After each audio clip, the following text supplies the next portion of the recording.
Prologue. It was a dream. A dream where you accepted me as your mate.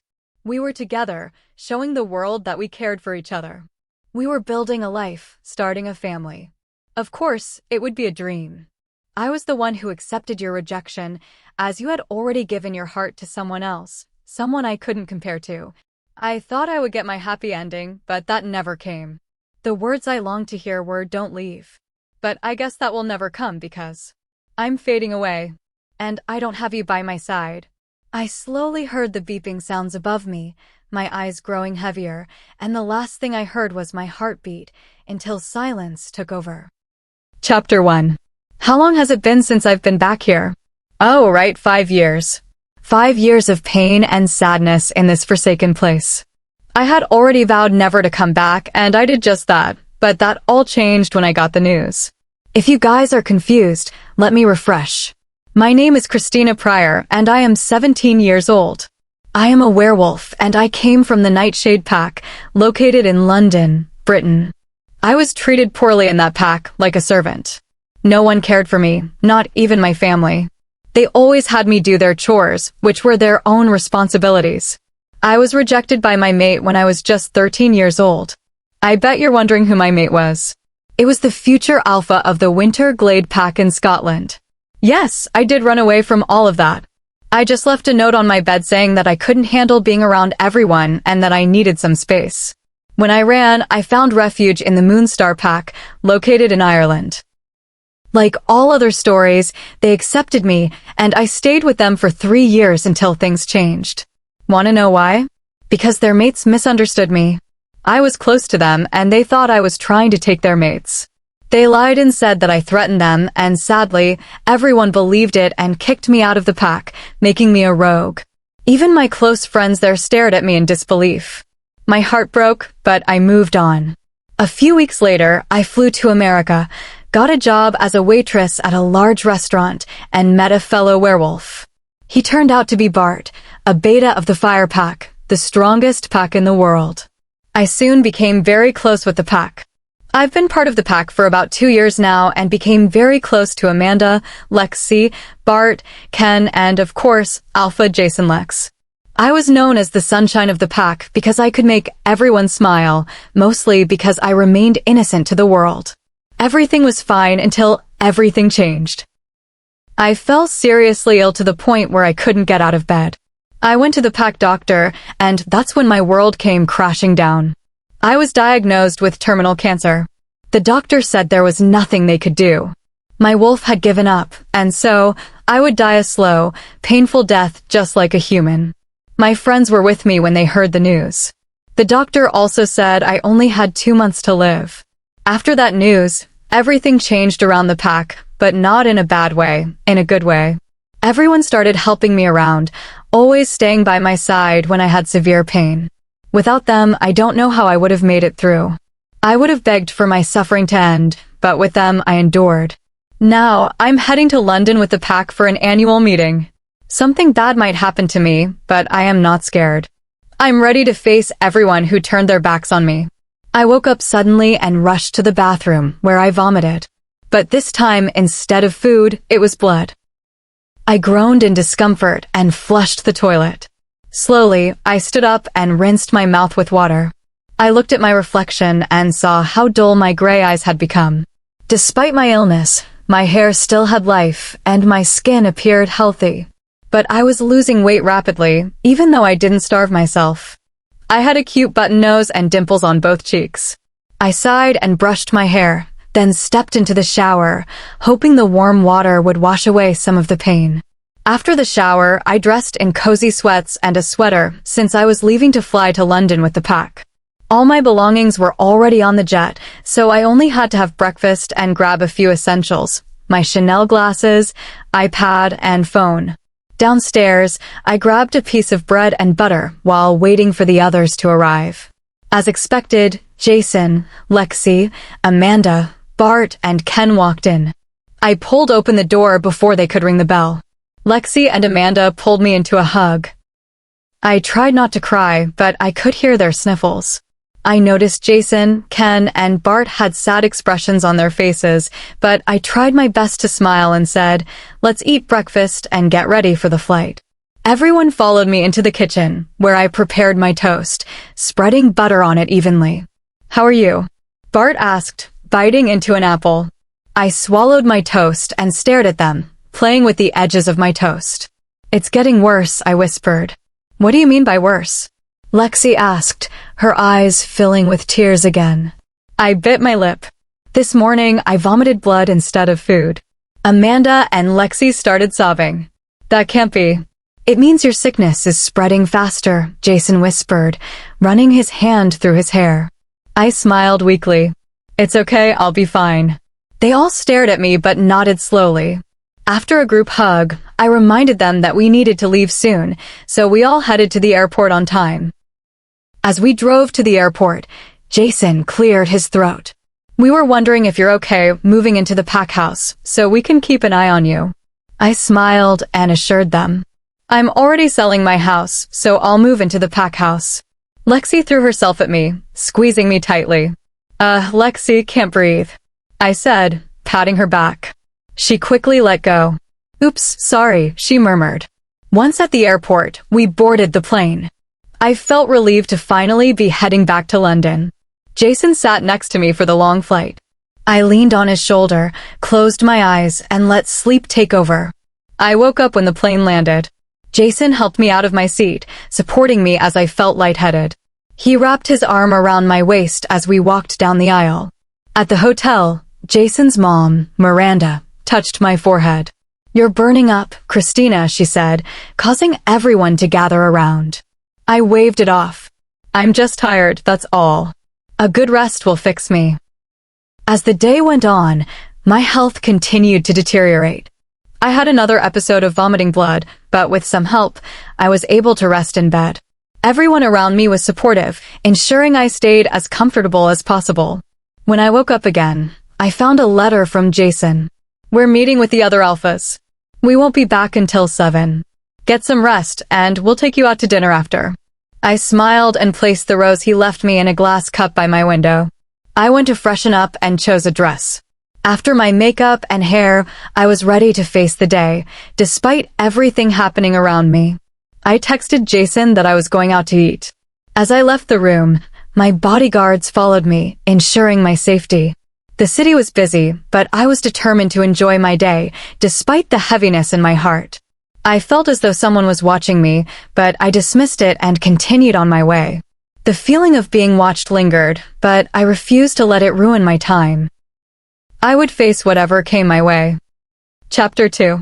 I sat in the living room, carelessly looking outside the window, trying my best to figure out why I felt like I was being watched. I shook my head and leaned my chin against the pillow.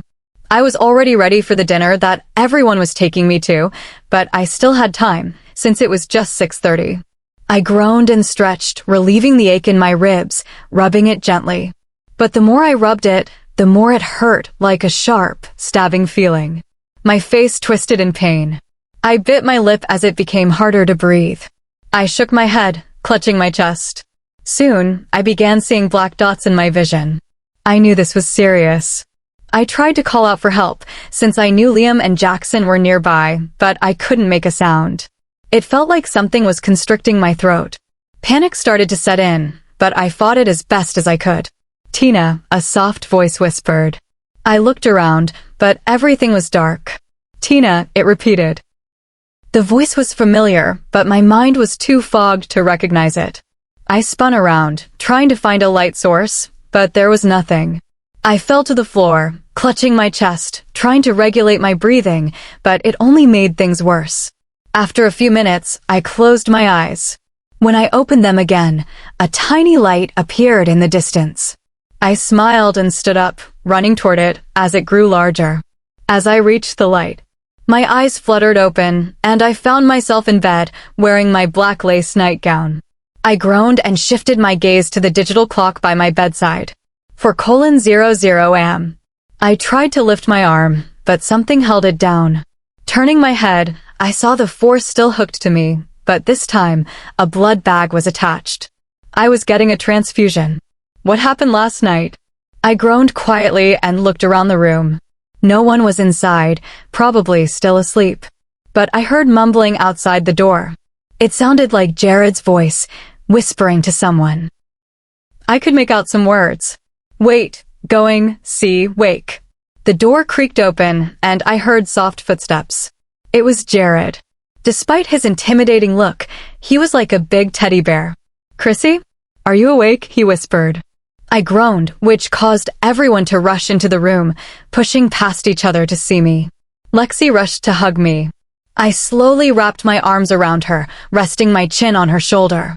She pulled back, and everyone stepped back, just a little. Miranda grasped my hand and gently stroked my hair. I could see the deep bags under their eyes. Why do you guys have? I pointed at the dark circles. Jason chuckled, along with everyone else. We couldn't sleep because we were scared you were going to, not wake up. Not wake up? I had only fainted for one night, right? How long had I been asleep for them to think I was close to death?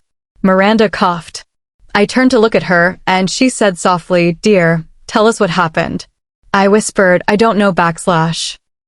All I remember is pain in my chest, like being stabbed repeatedly. I tried to make a sound, anything, but I couldn't. Then I guess I fainted. By the way, how long was I asleep? Ken scratched his neck nervously. Jared answered quickly, 4 days.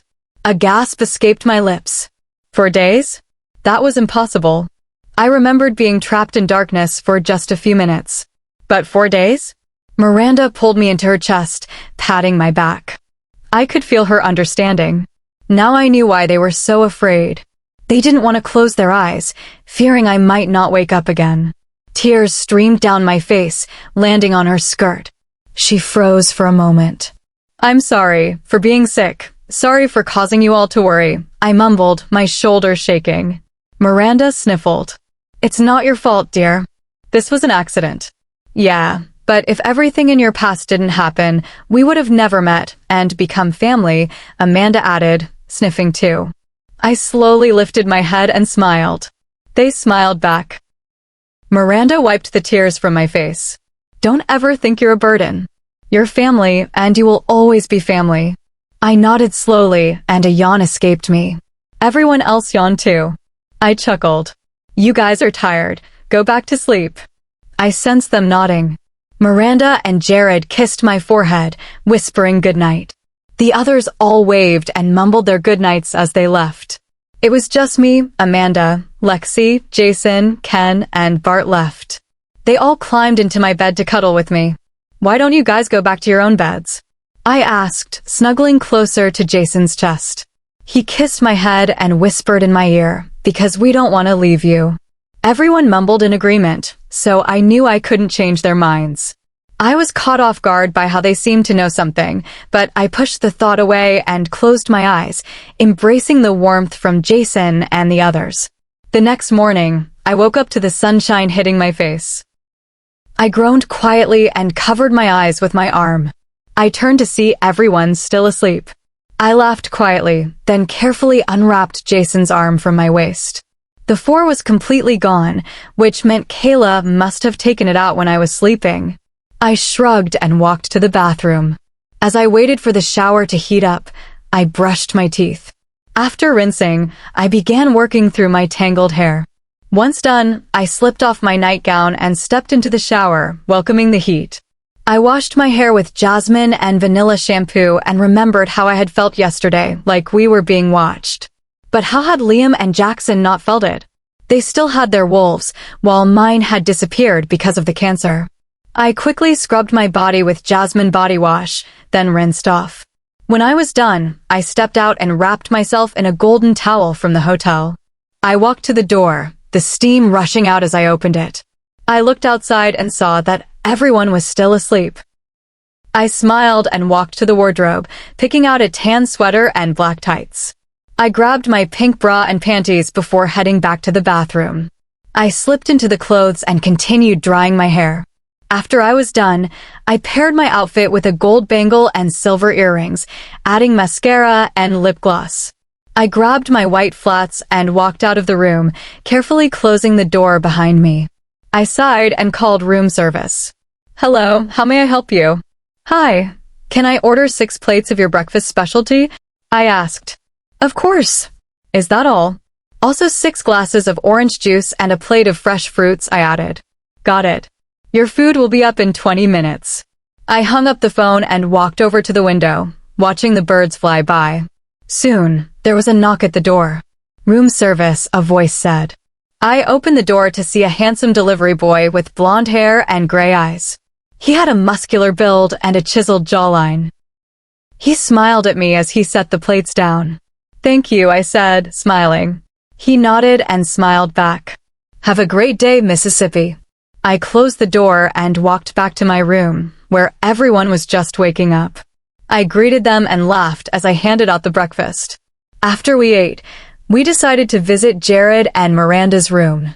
We walked down the hallway, chatting about the meeting that took place. When we reached the door, we heard voices inside. I raised an eyebrow. Who's in there?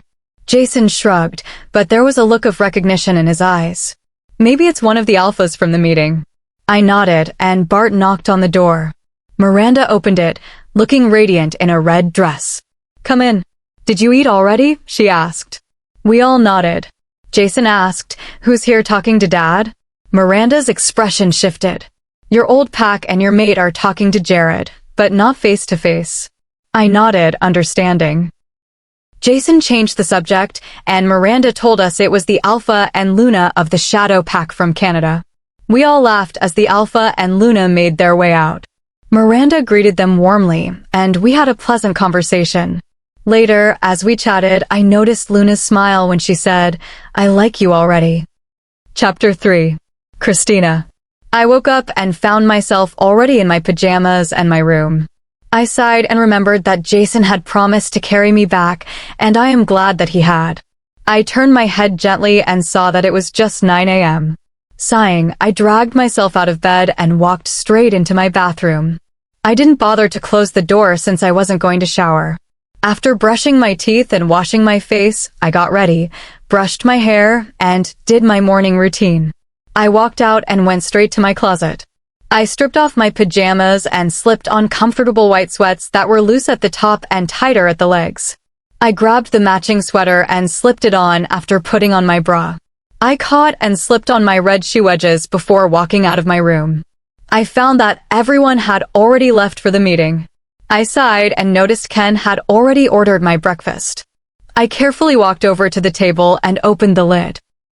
It was a bagel with butter already spread on it. Next to it was a plate of fresh blueberries, strawberries, and mango pieces. He chose milk as my drink. I smiled and found a note hidden underneath the napkins. I moved the napkins aside, picked up the note, and began reading it. Dear Chrissy, if you've already guessed, all of us are at the meeting again, and let me tell you, it is incredibly dull. But I had to write you a letter to let you know we're gone, and we'll come back as soon as we can to be with you when Dr. Henderson checks on how you're doing. So, enjoy this breakfast I ordered for you and watch a couple of movies or something. Love, Ken. I smiled and laughed a bit. I slowly sat down and began chewing on my bagel.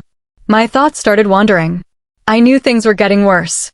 I could feel it, and I knew I should tell everyone, but they had enough on their plates. I couldn't burden them more.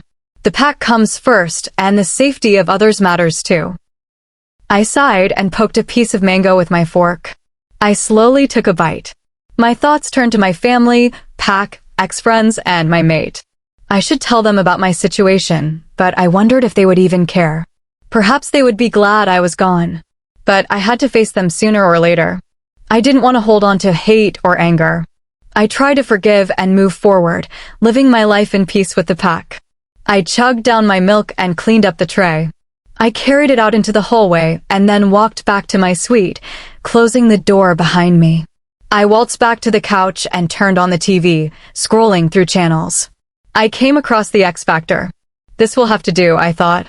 After a few minutes, I decided to tell everyone about my condition. I wanted to be free, not always carrying the weight of it. A knock startled me from my thoughts. I stood up and carefully walked to the door. I peeked through the peephole and saw Dr. Henderson. I looked at the clock. It was just 11. I sighed and opened the door. Here goes nothing. Dr. Henderson. Good morning, Christina. How are you? I asked as she smiled at me. I walked into her suite. Okay, I guess. How are you? And may I ask why you're here so early? I thought the appointment was at 3. Her soft voice asked. My heart softened for her. She had a way of making anyone's cold heart melt. It was unfair that she had to face such a tragic fate at such a young age. Well, come on and sit down and I'll explain, I teased. She laughed and followed me to the couch, where I sat down. She sat beside me and turned off the TV. Have you not been going out? I asked. She shook her head. I can't. Whenever I go out for a few minutes or an hour, I start feeling pain in my chest. Like what you experienced a couple of days ago after eating? I stated. She nodded. It was painful. I couldn't breathe and couldn't talk. I think my organs are shutting down, she said quietly. She was right. The signs were clear. Her condition was progressing faster than we had predicted. I sighed and touched her hand. You're right, dear. Your condition is progressing faster than we expected, but we still don't know why. She nodded, looking like she was battling an internal struggle. I could understand that feeling. I came early because I thought it would be easier for you to handle the news now before we tell everyone else, I said carefully. She looked up and nodded, a sad smile forming on her lips. How long do I have? She asked suddenly. I sighed, rubbing my face. Less than 2 months, I'm predicting, but we won't know for sure until we do more tests at the hospital, I said. Can we do the tests today after I tell everyone from my past? She asked. My eyes widened at her comment. You want to tell them? I asked. She nodded. Since I don't have much time left, I don't want to hold on to this weight anymore. I want to forgive them for what they caused me. I want to be the bigger person. I smiled at her decision. Just then, Alpha Lex and everyone else entered the room, smiling brightly at Christina. That's what we all thought you would do, Alpha Lex said. She turned to me, smiling. Oh, I did? She asked. He laughed along with everyone. They all sat down around us. Miranda took Christina's hand.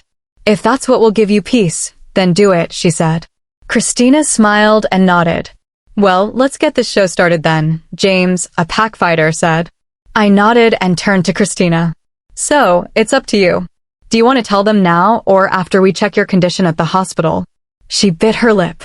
I want to tell them first, and if they don't believe it, we'll take them to the hospital to see the results. We all nodded.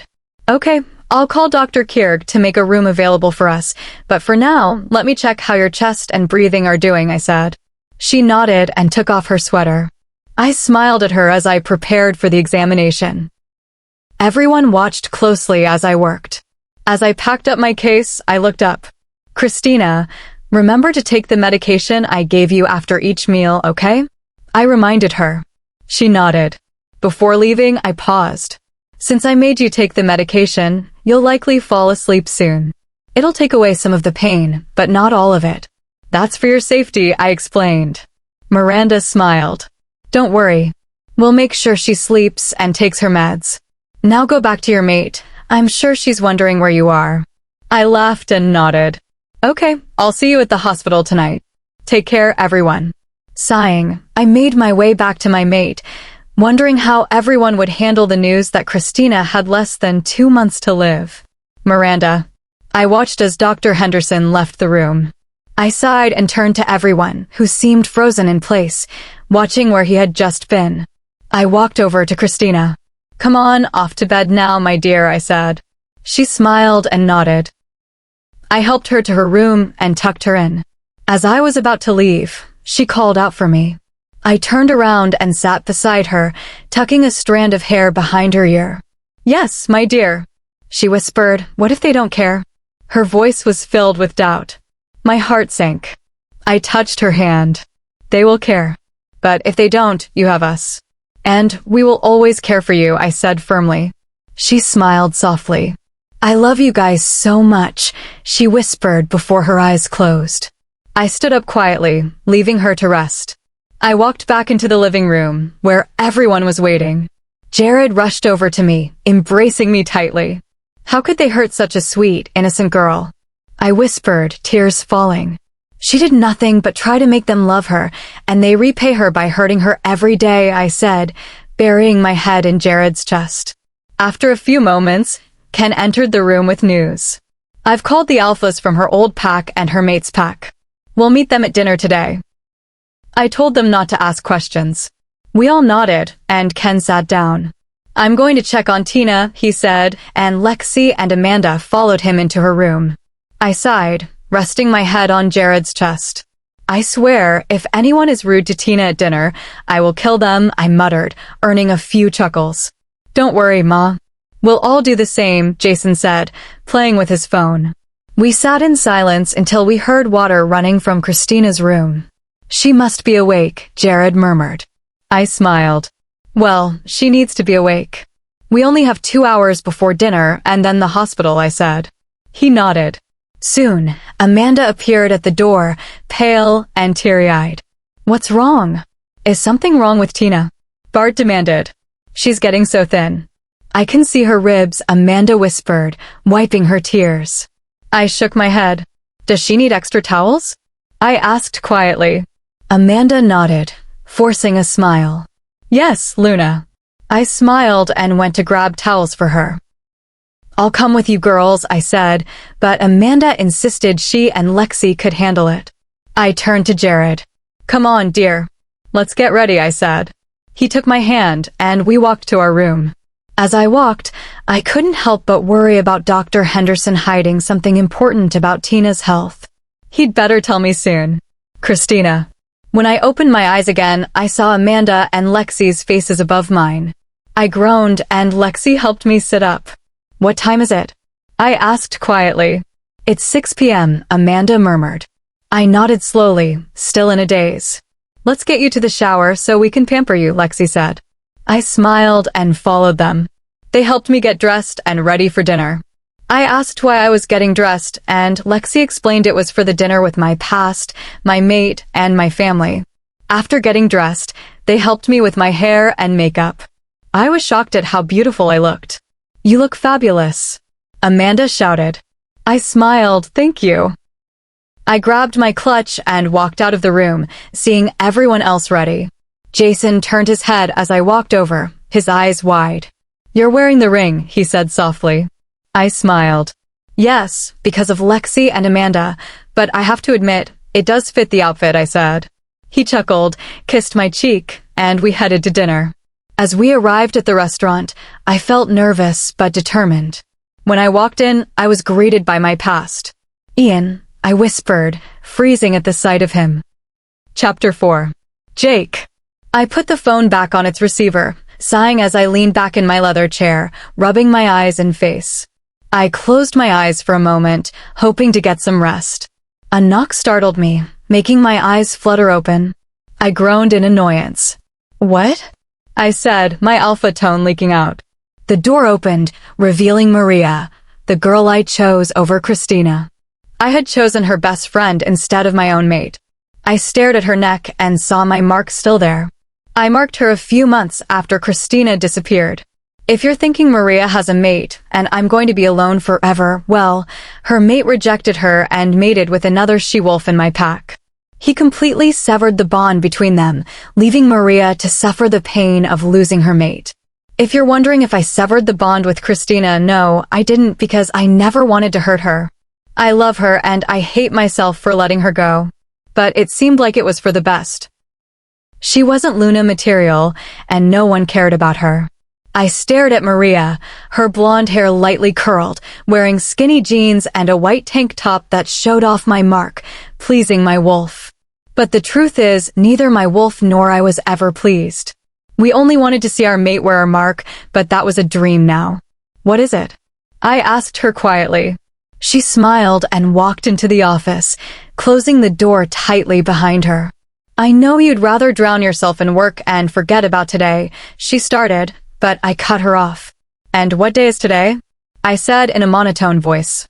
The day that marks when she disappeared, she said, her voice cracking at the end. I sighed and pulled her toward me. It's my fault. I took you away from her and thought I was better than her. I forced her to accept your rejection and made her run, disappear, I said, my voice low. She sobbed into my shirt. I patted her back, trying to comfort her. It's okay. Don't cry. We will find her and bring her back here, where she will be safe and loved, I murmured against her hair. Now, go get dressed. We're meeting Alpha Lex's family tonight, so dress nicely. She nodded, getting off my lap and walking out of the room. I leaned back again, sighing. I always hated this day.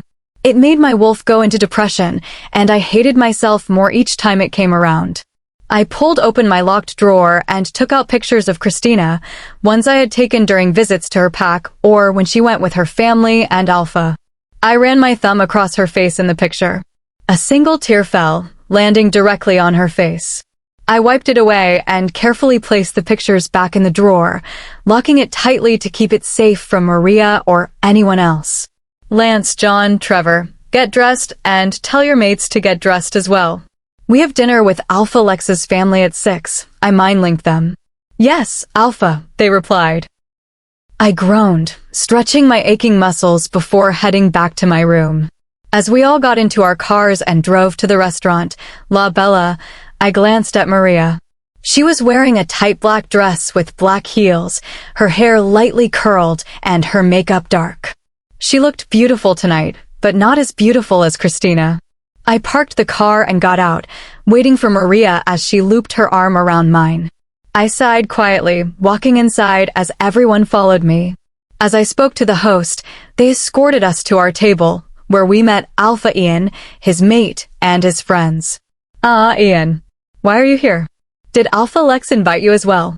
I asked him, sitting across from him. Yes, but I didn't know you'd be here as well, he replied. I shrugged and turned my gaze around the restaurant. We are here early, really early, murmured his Luna. He smiled and kissed her nose. Don't worry. Only by a couple of minutes, he said. I nodded in agreement. After a while, everything went silent, only the clatter of spoons and forks from the humans around us. Did you get any news yet? Ian asked suddenly. Everyone looked at me, hope flaring in their eyes. I sighed and shook my head. I've hired top people from all over the world, but they still haven't found her. It's like she vanished from Earth. Some even said she might be dead, but that can't be true because I would have felt it. Even though our bond is weak, I would still be able to feel it. I'm going crazy, I sighed, staring into Ian's eyes. How about you? I asked. He sighed, shaking his head. I've got the same results. I clenched my jaw, remembering how Ian had taken Christina in and then exiled her for nothing. She was accused of things she never did. When he told me that, I was burning with rage. All I wanted was his blood. We sat in silence until we heard footsteps approaching. We all looked up and saw Alpha Snow, his mate, his beta, and his mate. Christina's parents and Snow's son. Ian and I stood, shaking our hands. So Alpha Lex invited you too? Ian asked as we all sat down. Snow nodded. Do you know why? We all shook our heads. All he said was that it was important, Ian replied, wrapping his arm around his mate. I glanced at Kevin and his mate. Christina's mother looked just like her, with the same nose and lips. Kevin had the same eyes and hair as Christina, but their personalities were a different story. They were cold, but Christina was warm, kind, and forgiving. We chatted for a while before I was hit with the familiar scent of Christina. My eyes widened as I looked around, trying to find her. Jake? Ian asked, seeing my reaction. I turned to him, my gaze locked on his. What? I said, trying to hurry back to my search. Are you okay? He asked. No. I smelled Christina, I said, my voice filled with disbelief. This caught everyone's attention. Christina? You smell her. A redhead from Ian's pack asked. I nodded. The scent grew stronger, and then I heard footsteps approaching our table. They're here, I muttered. Ian, Snow, and I stood up as they arrived. Hello, Mr. Lex, Mrs. Lex, Alpha Lex, and everyone else, Ian greeted. I turned my head and saw them, Christina, standing there, hiding half behind Jason, trembling slightly. I stared at her, my heart racing. I couldn't believe it. She was here. Christina, I said, my voice filled with hope and disbelief. She tensed up and the room went silent. As she turned to face us, everyone gasped in shock. It was Christina. She was as beautiful as ever. She looked up at everyone, her eyes landing on mine. "Hello. It's been a long time," she said in her angelic voice. My wolf and I were overjoyed, but all I could feel was the sorrow that came with the news she was about to share. "Christina. Well, let's sit down, shall we?" Miranda said, drawing everyone back to their senses. I nodded and stared at everyone. Miranda touched my arm and helped me sit down. I smiled, turning to my side where Jason was sitting on my right and Bart on my left. Everything was awkward, well, for everyone else. Not for me and my pack. Every time I looked around the restaurant, I would catch some of them staring openly at me or secretly. As we waited and chatted among ourselves, the waiter finally appeared. "Hello, I'm Tim, and may I take your order?" he asked. Tim was a good-looking guy, a human. Chapter 5. Jared. I felt Jason and his friends locked in a glaring contest with them. I mentally rolled my eyes at their childish behavior. If Christina were here, she would have been hitting all of them, telling them to knock it off. As I leaned my head against the wall, waiting for my mate and Christina to come out so we could get to bed sooner, I couldn't help but think about how we came across Christina. The memories played over and over, the ups and downs of everything that happened. A small, sad smile appeared on my face as I remembered Eric announcing that Christina had terminal cancer. I opened my eyes and saw that Bart, Ken, Jason, Amanda, and Lexi all wore small, sad smiles on their faces. "Dad, you had your wall down," murmured Jason. "Oh," I whispered back, smiling and shaking my head along with the others. "It's already 9, murmured Ken, who was clearly having a mental talk with his wolf. I shook my head. Of course, it would take this long. We just had to be patient. Not being patient would only affect us, everyone else, and Christina. I closed my eyes, letting myself doze off, but not completely. I didn't want to be caught off guard by, let's just say, rude humans. Ken. I turned my head and noticed Christina and Miranda finally walking out. I stood up and walked over to them, but stopped when I saw Miranda's red, puffy eyes. It was clear that she had been crying. That was when I knew / Tina doesn't have that long, does she? I opened my mouth to speak, but I couldn't. All I could do was watch Jared comfort Miranda while Christina leaned next to Lexi. I felt Eric's presence beside me, so I slightly turned my head and stared at him. Eric had deep black bags under his eyes, his hair messy, and a 5 o'clock shadow on his jaw. To say the least, he looked exhausted. He turned after a while and stared back at me, his eyes filled with anguish and sadness. That was when I knew I had to say it. I had to say it for everyone who didn't want to say it. "Doc, tell us." Everyone went silent, all eyes on me and Eric now. "Tina, she doesn't have that long, does she?" I said. I could feel everyone's eyes shift to Eric, waiting for his answer. He had to say it. Say it in front of her fake friends and family, especially her mate. They needed to realize that we weren't lying. Eric sighed and walked closer to the group. "Yes, she only has a month left.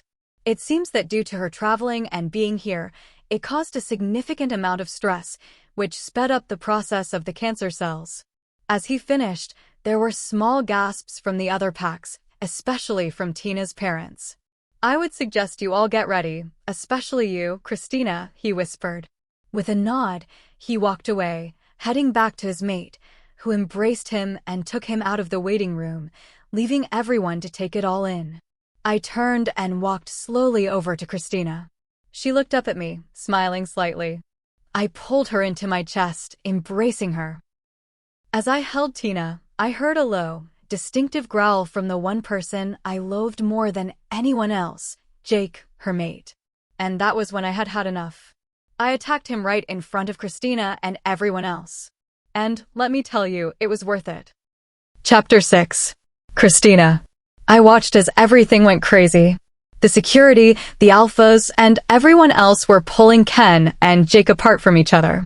I tried to go over and help, but Miranda held me back, repeating over and over that it was dangerous. After a while, everyone calmed down. I shook my head and felt tiredness overcome me. I tried to open my eyes, but failed miserably, having to lean against Miranda. "Guys, let's go to bed now.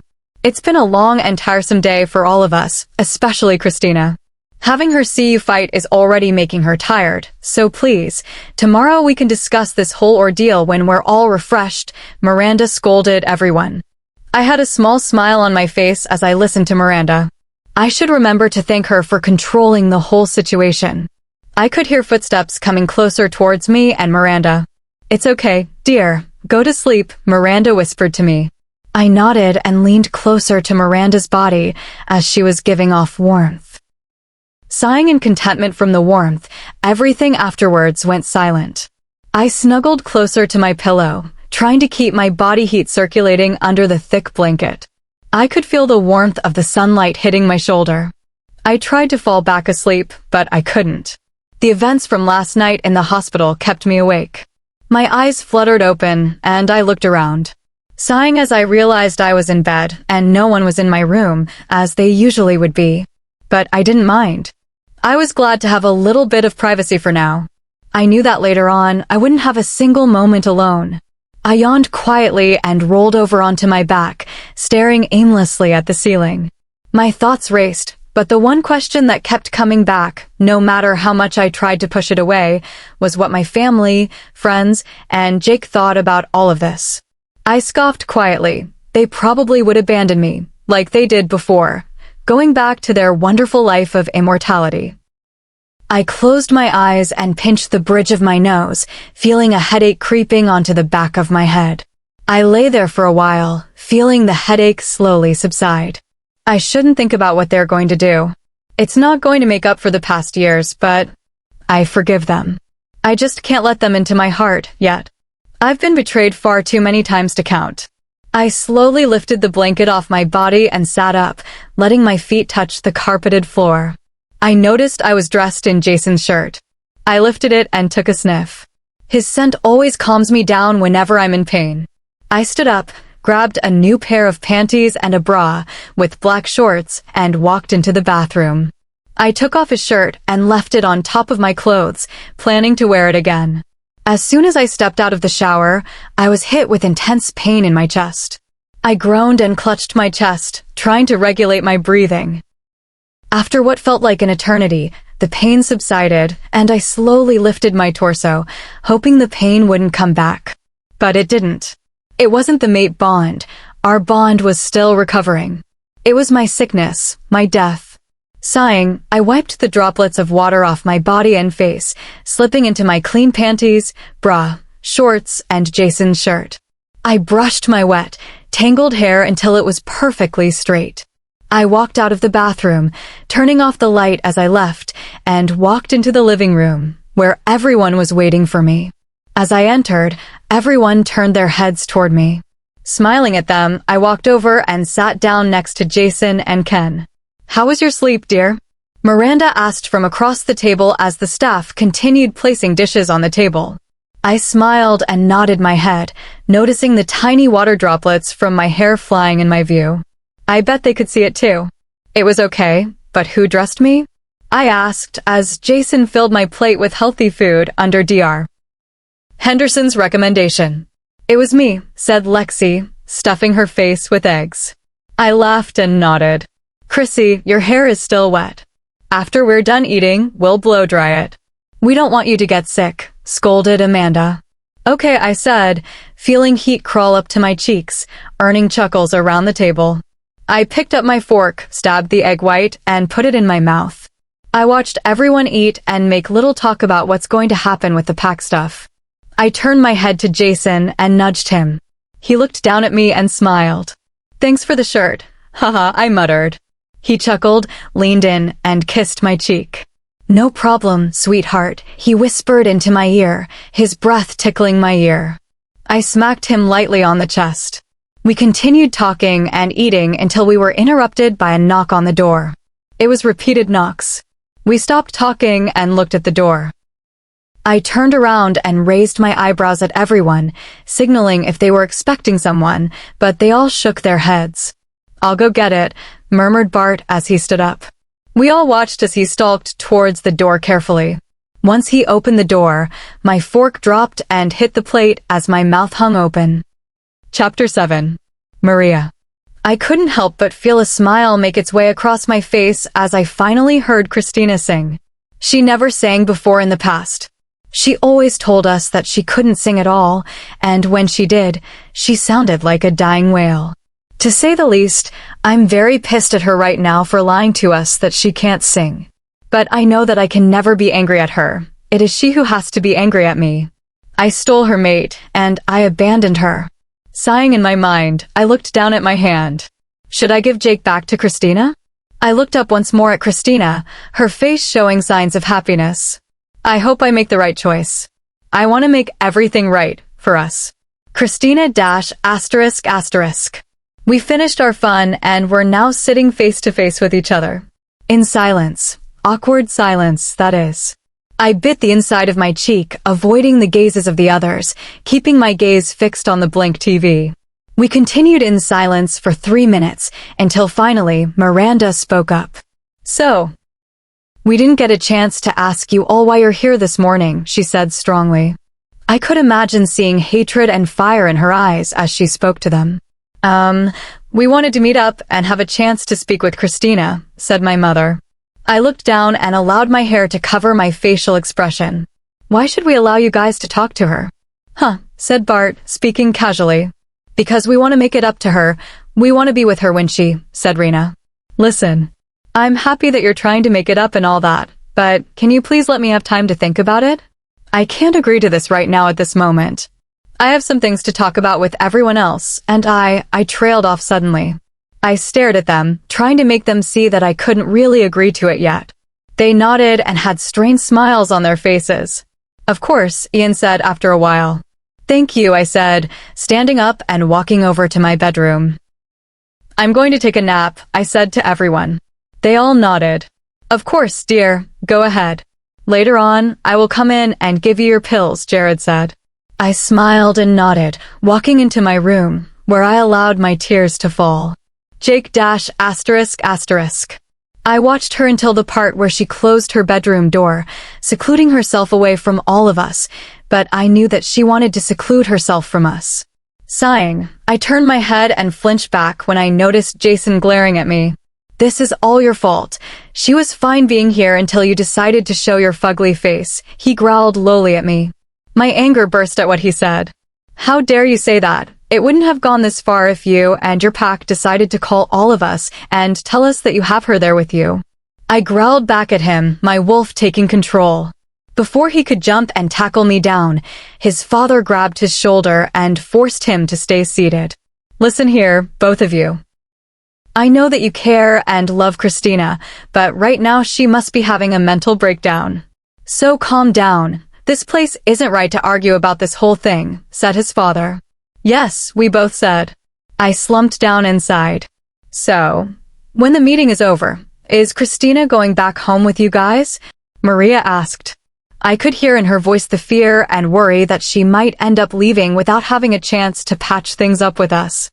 Of course she will. She belongs in our pack, and that will be where she will stay, with us by her side, said one of Christina's friends. No. You will not take my daughter away from us. She will come back and live with us, where we all will take care of her, shouted Mr. Pryor. That was when Jason snapped once more. No, she will not. She has been living far away from you guys independently. She had no problems. She even forgot about you guys. So don't you dare go on and say that you all want to be a part of her life. When you had your chance a long time ago. So shut the fuck up and leave. Her. Alone. He yelled at the end. After his outburst, we all stayed quiet and could hear slight movement in her bedroom, but it stopped. So we knew that she fell back to sleep or was doing God knows what in there. Listen, my son has a good point in his argument. Christina has been living independently for a long time while she lived in America. And you did have a chance to be in her life, but it's too late. You're out of her life. She replaced you all with my family and pack. Mr. Lex paused, seeing as we all nodded our heads. We need to know what she thinks of us. She hates your guys' guts. She wants so badly to yell and punish you for what you did. But she learned to forgive and forget. She wants to be free from her past, seeing as she doesn't have long to live. She doesn't want to be stuck with a burden about the whole situation that happened. Mr. Lex finished. We were all in shock, to say the least. Everything he said was true. We all felt that she must have felt this way from the moment we were mentioned or when she saw us. I guess it's for the best to stay away from her for the time being, until she's ready to talk to us face to face. But I knew we all knew that that would take a long time, maybe to the point where she ends up passing away without us being there. I shook my head at the thought.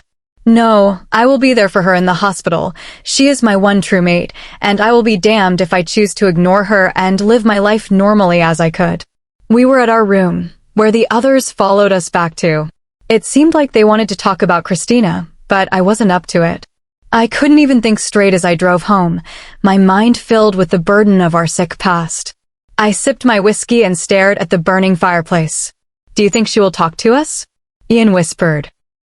I looked up and noticed that he also had a sick, sad look on his face as he stared intently at the fireplace.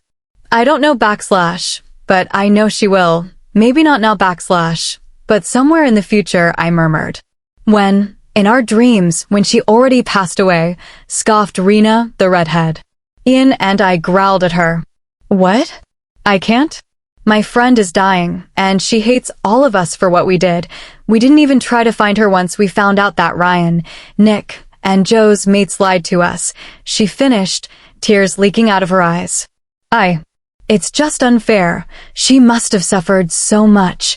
She cried out, stuffing her head in her knees as she wept her heart out. My eyes wandered over to Ryan, Joe, and Nick as they tried staying far away from their mates.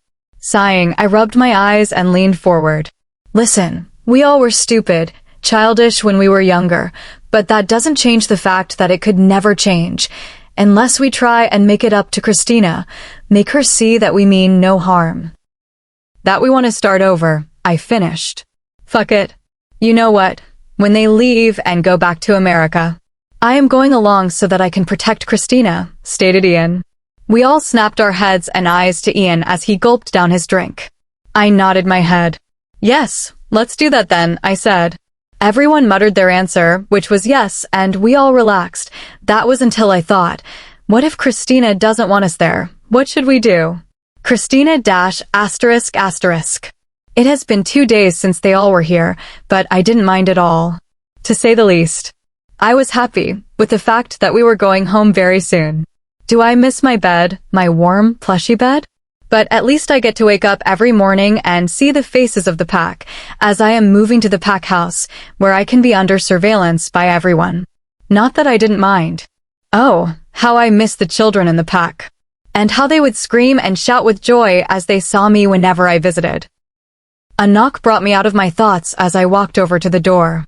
I peeked through the hole and saw someone I never wanted to see or be alone with. Jake. Sighing, I reached the lock and unlocked it, pulling the door open. I stared at him, trying to make my eyes void of emotion, but failing as seeing him brought back many painful memories. What do you want? I said, my tone wavering as I fought back the tears. Can I come in? His sweet voice said. I can't. I knew that if I did, Jason, Ken, and Bart would come and attack Jake or come back here. So, I shook my head. He sighed and put his hands inside his pockets. Oh. We stayed still for a couple of minutes, just staring at each other, memorizing our features. What do you want? I said after a while. I broke my gaze from him and looked around the hallway, trying not to pay attention to him. I want to talk to you. You know, alone and privately. But I can't since I know that Jason must have told you not to let me in, he said. He did. Just say what you came here to say, I said. Sighing once more, he looked at me, his eyes pleading. Do you still have hope about living? He said. I looked down and closed my eyes, feeling the burning sensation of my tears. No. I can't cry in front of him. Taking a deep breath, I looked up and stared at him straight in the eyes and told him the truth. No, I don't. I used to, but it all seems like a lie, a fakeless lie. I watched him as he rubbed his face with his hands, trying his best to stay calm. I remained silent and watched for his reaction. You should leave. Everyone will come back soon, I said. As I turned around and was about to close the door, he stopped me by asking the one question that made me want to bawl my eyes out. Wait. Do you still have hope about trying to fix us, our relationship? I looked in his eyes and gave up trying to keep my tears in check. No. My hope went missing the day you rejected me. Chapter 8. Jason. Finally, we were so close to America. Smiling, I looked over at Christina, who was still sleeping, her head resting on my shoulder. I gently grabbed the wool blanket my mom brought and moved it higher to her shoulders, noticing she was slightly shivering from the plane's air system. I knew that Christina was happy, judging by her smile from the hotel to the airport, but that all vanished when she saw them there. I couldn't keep my emotions in check when I saw them heading over to us, trying to talk to my father and mother about staying. But of course, my father, being the good host he is, didn't want to be rude to another alpha, scared of sparking a war with them. But I didn't give a rat's ass about starting another war. Hell, I was all for it. I knew my pack wouldn't mind, seeing as they loved Christina a lot. "We are 2 minutes away from landing," said Bill, a pack member. I nodded, and he turned away, heading back to the cockpit. Knowing that I had to wake her up, I gently shook her. After a few tries, her eyes fluttered open. She turned her head and looked at me, a small yawn escaping her mouth. Smiling, I caressed her cheek. "It's time to wake, Chrissy. We are landing right now / and you should put on your seatbelt," I murmured to her. I could see that her eyes were still glazed with sleep, so I reached over, slipping my hand under the blanket, knowing she wouldn't mind since all she could think about was going back to sleep. I fumbled with the belt and finally snapped it on. I took my hands out from under the blanket and touched her head, making it rest against my shoulder. She snuggled closer to me, and I smiled, paying attention to the front of the plane.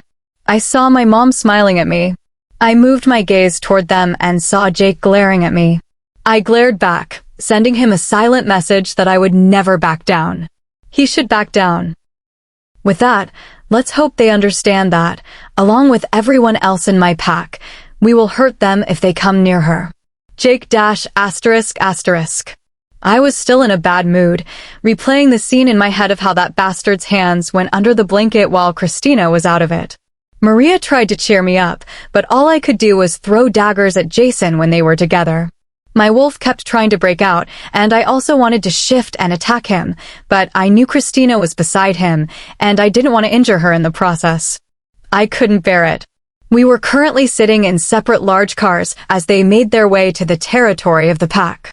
I was stuck in the car with Maria, Ian, his mate, and a couple of people from my pack. Sighing, I turned my gaze to the window and watched the trees zoom past like a bullet. "I wonder if they are going to allow us to hang out and be around Christina," said Ian. Turning my attention back to him, I nodded my head. "I know /. But I have a feeling they won't give us a chance." "Sure, they'll allow us to be in the same room as her, but we can't talk or hang out with her," I said. He nodded his head in agreement. "Let's hope that we have a chance, though," he murmured. I muttered a yes, agreeing and hoping that somehow we had a chance to be with her and talk for a while. The car turned right and became bumpy as it continued its way. We could see some wolves on the field, and some of the pups were running alongside the car. I could make out their calls for Christina's name. Everyone loved her. That thought made a huge smile plastered on my face. The car stopped and Maria opened the door. One by one, we all got out and took in the amazing scenery of the place. The pack house was a colonial mansion, a hereditary estate. It had large windows with balconies attached to each window. It was at least 4 stories tall, with the top floor having the biggest balcony, so we all knew that was where the alpha and beta stayed. Around the house were huge trees, and there was a fountain with a statue of an angel pouring water from her vase in the middle of the circle. I heard footsteps and murmuring. Turning my head, I noticed that Jason was carrying Christina out of the car and into the house, his mother shooing them in, with their friends carrying her luggage. They were clearly following Jason and Christina to her room. "I will show you where you will be staying," Mr. Lex said. We all nodded our heads and grabbed our luggage, following him into the pack house. Inside, everything was beautiful. The dark wood furniture suited the house perfectly. It was really comfortable to be in. It wasn't too cold or hot, it was just right. He turned into a long hallway, and I could see an elevator. As he pressed the button, We all piled in, and the door opened as he pressed floor number 3. We all piled out and followed him, watching as he pointed to our rooms. After we all got into our rooms and got comfortable, I walked out while Maria was taking a nap. I met up with Ian in the hallway, and we went to the elevator. We pressed M, and it took us to the main floor, where we could see teenagers and other people hanging around and talking. We both wandered outside by mistake and came face to face with the garden. There were hedges, walls, and gates that locked. There were also lots of separate houses for the pack members who wanted their own homes. The garden was absolutely beautiful. If my mother were here, she would have fallen in love with it. It was large and shady, full of box-bordered paths, lined with long grape-covered arbors that had seats under them. I could see the greenhouses, but they seemed to be under construction as people were coming in and out of them. "Do you both like it?" a tiny voice asked from behind us. We both turned around and saw a very cute girl. She had brown hair and bright blue eyes. She also had cute dimples on both of her cheeks. She was wearing a cute yellow dress with flowers all over it. We kneeled in front of her and smiled warmly. "Yes, we love it," Ian said, touching her head. "Good, because if you don't, I will hurt you," she said, glaring at us, or at least trying to. We stared at each other and then back at her. "Why do you say that?" I asked. "Because Miss Christina did all of this, and she worked really hard, even when she's sick," she said, pouting at the end. "Christina made this entire garden. She must have showered it with love and care, seeing as it was absolutely stunning. Of course, we will always love it. Forever," I said, crossing my heart. She giggled and ran off toward the other kids. We continued watching her play. "Christina is an angel, don't you agree?" Ian said suddenly. I nodded my head, turning around to face the garden once more, taking it all in. I could feel the love and care that was put into this place. "Of course, she will always be an angel," I said, feeling his arm brush up against mine as he turned in the same direction as I was. So we both stayed there, taking it all in, her love and care that radiated proudly from this place. Christina ****. As I yawned and moved around in my new room, I looked at the digital clock next to me. 12:30 p.m. Yawning once more, I sat up, slowly trying not to aggravate my headache and chest pains as best as I could, and walked into my very own bathroom. I got inside and noticed that all my toiletries were unpacked and lined up waiting for me to use. Must be Amanda and Lexi's doing, I thought to myself as I got undressed. I hopped into the shower and started washing my hair with my vanilla shampoo. Inhaling the wonderful scent, I continued down, washing my body and doing everything else a lady should do. If you get what I mean. I wrapped myself in my tan towel and walked over to the sink. Grabbing my white toothbrush and toothpaste, I started cleaning my mouth until it was freshly clean. Once I was done changing, my chest pains started getting unbearable. I knew then that I had to go to Miranda, or anyone for that matter. I walked out of my room and went to the elevator. I knew everyone was in the kitchen or living room at this time, talking. As soon as I got into the elevator, I pressed M and felt the elevator moving down. 2 minutes later, the elevator opened, and I walked straight to the kitchen. I could hear their voices in there and was filled with happiness that I didn't have to search for them. I burst through the door, and they snapped their gazes at me. Jason and Miranda smiled at me. "You're finally awake. Are you hungry?" Miranda asked, walking over to me. I said, but the pain was too much, and I started pointing at my chest, hoping and praying that they understood what I was trying to say. I watched Jason's expression as he suddenly stood up and walked over to me, holding my arms. "Chest pains?" he asked me. I nodded my head. I started seeing black spots in my vision. Then I felt like I was being tilted to the side. "Whoa," Jason said. "Come on," he said to me. I leaned my head against his chest and closed my eyes. The pain was unbearable. I could hear the loud banging noises of cabinets being opened, but it sounded like it was way off in the distance. I then felt like I was being moved and laid down on the couch. Everywhere, the pain was spreading. It felt like fire, burning my organs, trying to end my life. But all I could hear was Jason whispering to me to hold on. So I tried my best to. After a while, everything went completely silent. My eyes opened, but it felt really heavy. I looked around and noticed that I was still lying on the couch, and everyone was beside me. Even Henderson. I tried saying guys, but all that came out was a croak. But at least it got their attention. "Hey, glad to see that you're finally awake," said Henderson. I smiled at him and pointed at my throat, to which Lexi ran out of the room and came back with a glass of water for me. She helped me sit up and raised the glass to my lips, which I found childish, but I was super thirsty, so I didn't care. "How long was I out for?" I whispered, as my throat still burned whenever I tried to talk. "Only for about 4 hours," Jared said. "Oh," I said, rubbing my eyes with the back of my hand. I looked around and noticed that Jake, Ian, Rena, Maria, Taylor, Ian's mate, and everyone else were also in the living room, staring at me with wide, worried eyes. "How are you?" Henderson asked me, moving closer to check my pulse. I still have a headache. The chest pains are gone. But I still find it very hard to breathe," I stated. He nodded. "Well, your pulse is back to normal, and I can see that you're having trouble with breathing, but don't worry. I already have an oxygen tank in my car where I will give it to you. It has the mask and everything else for you to use right now until you can breathe easier," he said. Nodding my head, I waited for him to continue. "It's kind of like oxygen therapy, so since your breathing is very heavy and fast, you might have to wear the oxygen mask for a couple of days, possibly for 48 hours. So I will go and get it while Miranda here gives you your pills and, of course, supper," he said, standing and walking out to his car.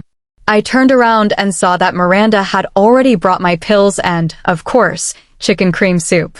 Smiling, I took the pills in my shivering hands and popped them in my mouth, taking small sips of water. I leaned against the couch and moved my legs so that they could touch the floor.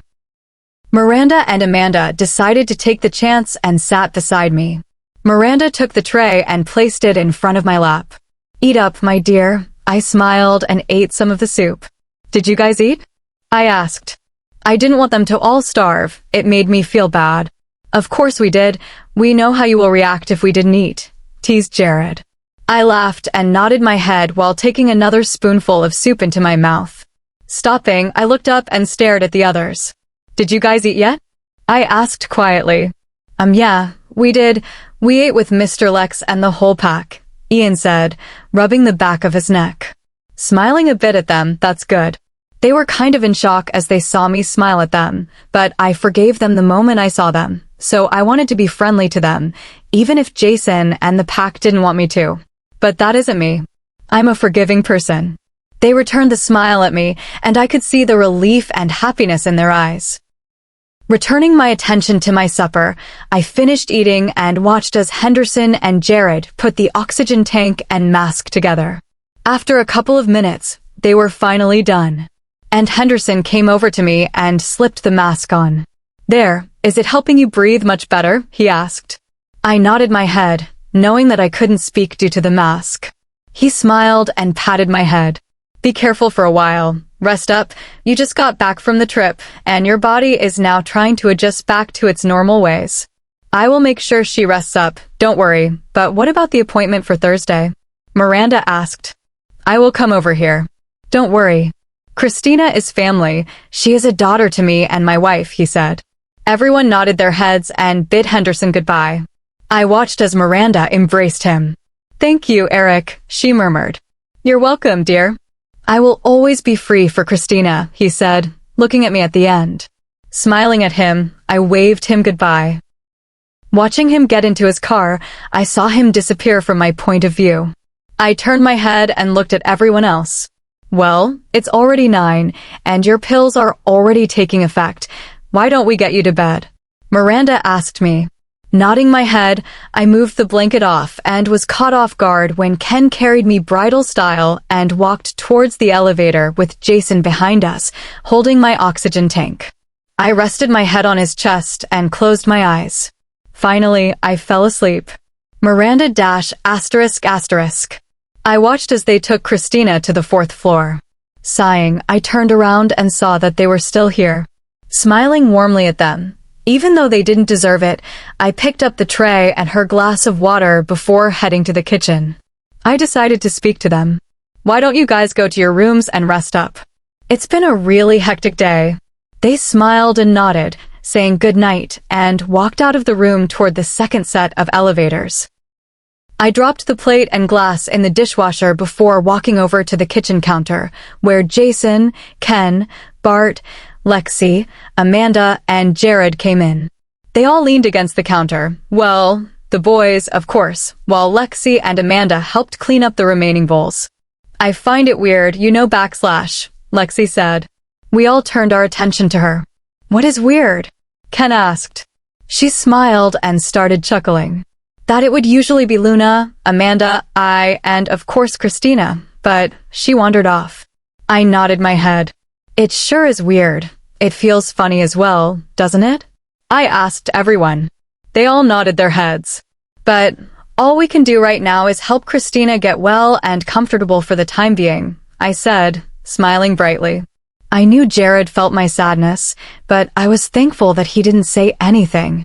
Let's retire back to our room, okay? We came back today, and we must be jet-lagged, Jared said. Everyone agreed, and we both watched them leave the kitchen until we heard the elevator door open and close. That was when I broke down into Jared's awaiting arms. I can't deal with the thought of her gone, I said after I calmed down, only hiccups erupting out of my mouth. He rubbed my back in circles and kissed the top of my head. I know / I can't even stand the thought of not seeing her bright face in the morning, he said, his voice cracking at the end. So we both stayed in the kitchen until Jared carried me up into our bedroom.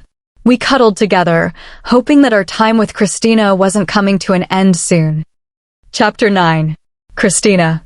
It has been about 4 days since I started wearing the oxygen mask. And let's say it was the worst experience ever. I could not go anywhere. If I had to go somewhere, Henderson would make me sit in a wheelchair so Jason or anyone doesn't have to carry my tank around. But finally, I can walk around and enjoy everything that is to come. But this afternoon, let's say I was a bit surprised. Currently, I am sitting in the huge black van with Jake, Ian, Taylor, and Maria.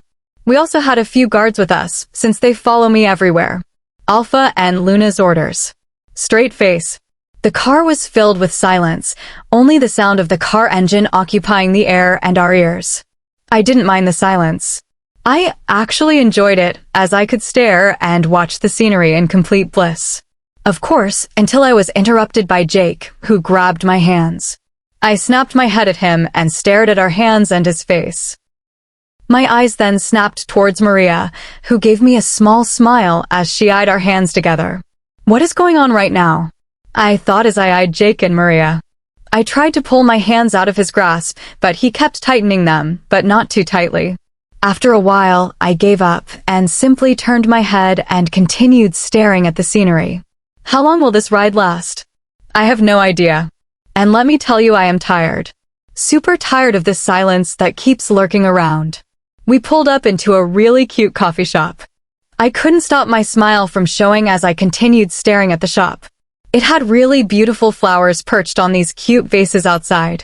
There was a cute white fence with a gate.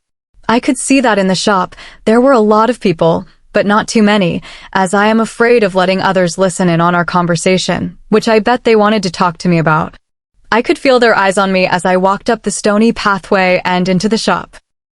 A hostess greeted me with a smile. This coffee shop must be really popular since they have a hostess at the front of the shop. She was really pretty. She was wearing a really light peach skirt and a lace shirt. She tied her hair in a simple ponytail, but it still suited her. Hello. May I get your name? She said. I stopped and stared back at her, raising my eyebrows. Well? I didn't make the reservation for a table, I said to her. Ian smiled and stepped forward, smiling at her as he said our last name. She nodded and moved out, signaling us to follow her. So we did. And boy, was I glad that we had a table in front of the public. I didn't want to be alone with them in a room yet, seeing as I am a bit awkward being around them. I sat down and noticed that Jake was sitting on one side and Ian on the other. Well, this will be really interesting. Someone will be back to order your drinks, she said. I watched as she walked away and went back to her post. I looked across and noticed that everyone was staring at me. I moved back a bit and met their eyes, trying my best to show that they no longer affected me. But truth be told, I am a bit scared of them. Mostly hurt, but I already forgave them, so why couldn't they leave me alone for a moment? Hello, my name is Tim, and I will be your waiter for this afternoon. What would you like to get? I would like to get a vanilla bean, please, I said to him. He smiled and nodded. Great choice, miss, he said, giving me a friendly smile. I blushed and looked down at my hands. I heard a growl to my right as Jake spoke in a strained voice. Must be upset, huh? I shook my head and heard Tim's footsteps retreating as he got all of our orders. I looked up once more and stared at them. So, what makes you guys bring me here all of a sudden? I asked, trying to break the tension in the air. We wanted to talk to you. Since we didn't get a chance with you being in your room and going to the hospital and all that, Taylor said. I could see that she was playing with Ian's hand, trying to calm her racing heart. Oh, I said. They all nodded. Ian cleared his throat and stared at me, his eyes filled with pain and sadness. How have you been lately? I looked him straight in the eyes. I smiled. Fine. But I've been more tired lately. Henderson said that it was because my body is preparing to shut down, so I have to be in bed or sitting down. Doing nothing at all is a way to make my body less tired and more energized for a while. I said. I knew that I told them the truth, but I didn't want to keep secrets since I have no reason to keep them. I know that they want to be a part of my life until it's time, and that I am happy. But I know for once I don't want to hurt them by lying about my health. I know that they hurt me in the past, but it was in the past. Stuff that happened in the past should stay in the past, as Jason says. Ian looked away towards his mate. I knew that he didn't want me to see his expression. I sighed and bit my lower lip. Don't have a sad face on, you guys, I said. They snapped their heads at me, their eyes wide. I know that you're trying to make it up to me by being here. But I want you guys to know that I already forgave everything you did to me. And I don't want to be burdened with the feeling that once I pass away, you will all be miserable. So please smile and don't think about what's going to happen. Let's think about now. I finally finished. But before they could say anything, Tim came back and placed all of our drinks on the table. We muttered a thanks and waited until he was gone. As he was gone, Jake touched my hand. Even though you forgave us, we can't forgive ourselves, he said to me, as the others nodded their heads. I sighed and picked my vanilla bean up and took a sip. I expect you guys to forgive yourselves when the time comes, I said, smiling at the end. They chuckled and promised me. So we continued our day talking and laughing about random stuff. But in my heart, I still felt awkward and scared towards them. We began heading back towards the car, but I felt a sudden shiver run up my spine. I stopped in my tracks and looked around. This was the same feeling I felt when I was in London. Someone was once again watching me. Or maybe us, from a distance. My eyes darted everywhere, hoping to find the culprit, but I couldn't. This person was lurking in the shadows. Are you okay? Taylor asked me. Everyone stopped their conversations and stared at me. Why, yeah. Just thought I saw someone familiar, I said. They nodded their heads. Well, come on, we have to get back. I don't want Jason to hurt us, Jake said, trying his best to joke. But I could hear the anger in his voice towards Jason. I smiled and nodded, tucking a loose strand of my hair behind my ear. I went into the back of the car and sat down, waiting for the car to start. As we pulled away from the coffee shop, I couldn't shake off the feeling of being watched. I still felt shivers crawling up my back, and let me tell you, I am scared, terrified. But I finally decided to tell everyone about this feeling. We finally reached the pack house, and once I got out, I was pulled into a hug. Jason's smell surrounded my nose. I smiled and hugged him back. God, you scared us. We tried to call you, he said, looking at me. I smiled and looked down. My cell was off. Sorry, I said. He smiled and touched my hair. It's okay. Just remember to charge your cell, okay? He said. I laughed and nodded my head. I looked behind me and saw they were still there, just staring at us. I turned around and smiled at them. I had fun tonight. We should do it again sometime, I said. They smiled and nodded. Saying goodnight, they all walked back into the pack house. But I could tell that Jake didn't want to leave me alone. Jealous wolf, I thought to myself.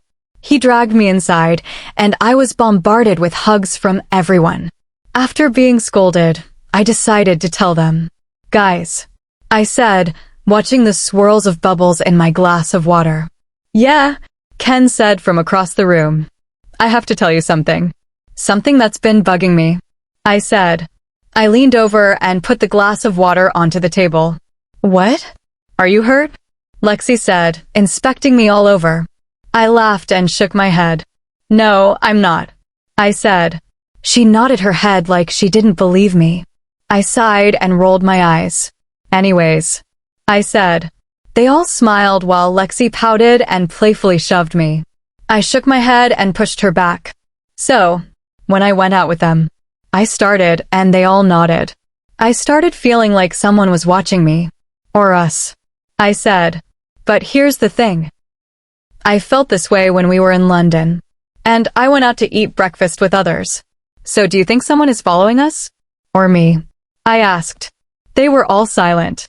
We were about to yell at you for not telling us this in London. But I knew that you had a lot of stuff going on.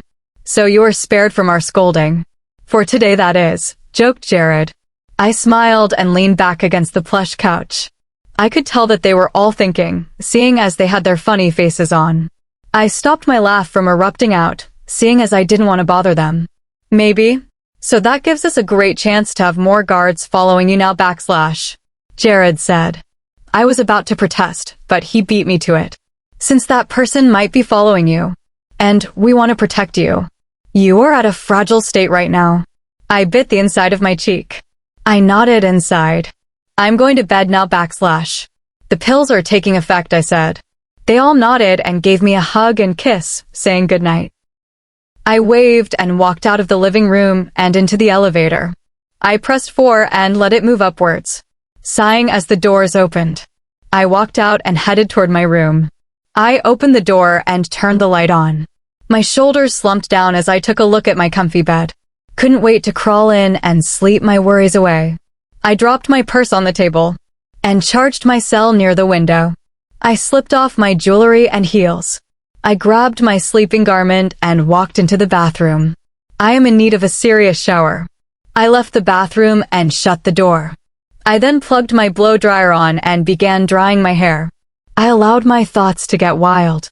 And I went back to our conversation that I had with everyone in the living room, stopping at the point where Jared said those words to me, as everyone agreed with what he said. I love the fact that they cared about me.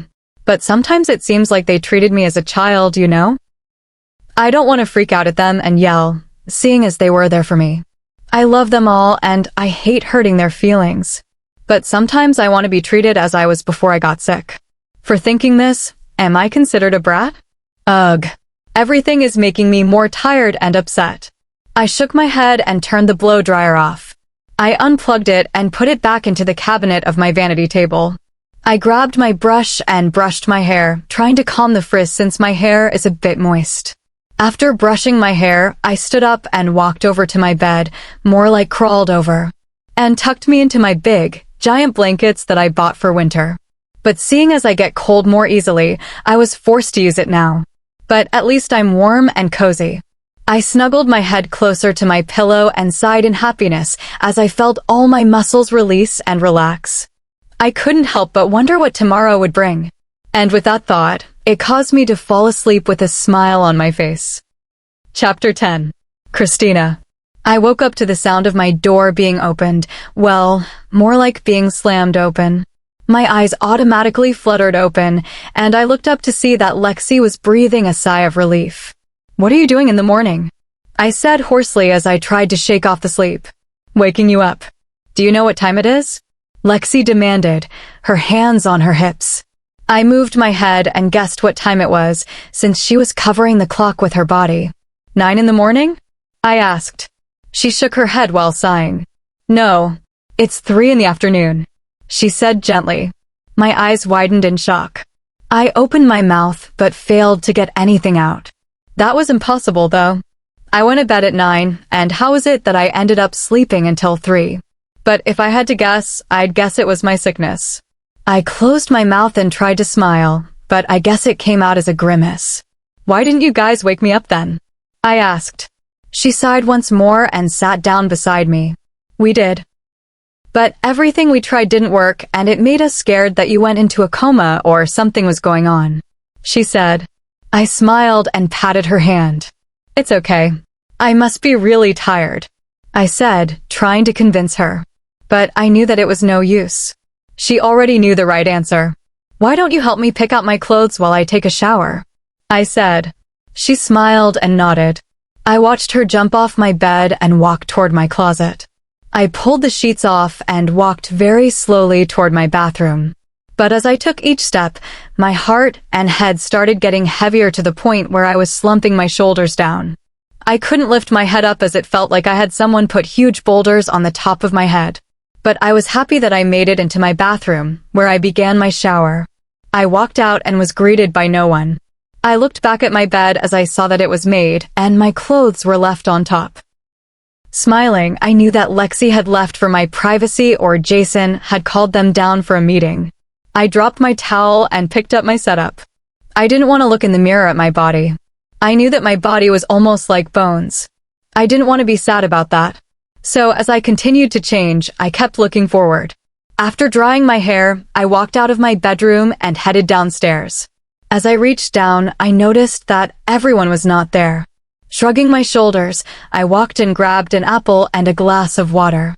As I chewed slowly on my apple, I heard shouting and grunts outside. I peeked through the window and saw that everyone was training. I smiled and headed outside as soon as I threw my apple in the garbage. I opened the door and stepped out. I slowly walked across the grass and noticed that Jake and Ian were also there. Shrugging the thought away as to why they were there, I headed over to Miranda. Hi, I said. She spun around and smiled at me, her hands touching my shoulders. Hello to you too. Did you eat? She asked. I nodded my head, deciding that it was best not to tell her that I only ate an apple. What's going on? I said. She smiled and turned around to face everyone. We heard a rumor going around that there were new people, more importantly, wars that are in town or are coming to town, and we want to be extra careful in case they decide to attack the pack, she said. I nodded my head in agreement with her. New wars in town? No wars, even rogues, would dare come into the territory as the tales about the pack are horrifying. Not to me anymore, but still, it gives me shivers. Can I train as well? I asked suddenly. Miranda froze and turned around. Her face held a sympathetic smile. She shook her head, and my gaze fell down my face. Sorry, dear. But it's dangerous and you're super weak. Also, Eric said that you should take extra precautions now to keep your energy. I smiled and nodded. Why don't you sit down and watch under the shade? We don't want you to get heat stroke, Miranda said, pushing me toward the shade of the house. I smiled and nodded my head. Walking over and sitting down, I looked across the field at everyone. I closed my eyes and leaned against the house, allowing the wind to bring peace to me and my troubled thoughts. Ryder. I closed my eyes and opened them once again. I noticed that we were getting closer and closer to the fire pack. Oh, if you don't know who I am Ryder Jefferson, the leader of the Shadow. I am unmated, 19 years of age. The Shadow is a group of highly trained fighters for the Council. So yes, I do work for the Council. I bet you're wondering, why are you visiting the fire pack? Well, let me tell you that my group and I are visiting a particular person there. We all need to see that person, but we are just taking our time. Seeing as the fire pack must have heard the rumors that we were coming. Or new wars in town.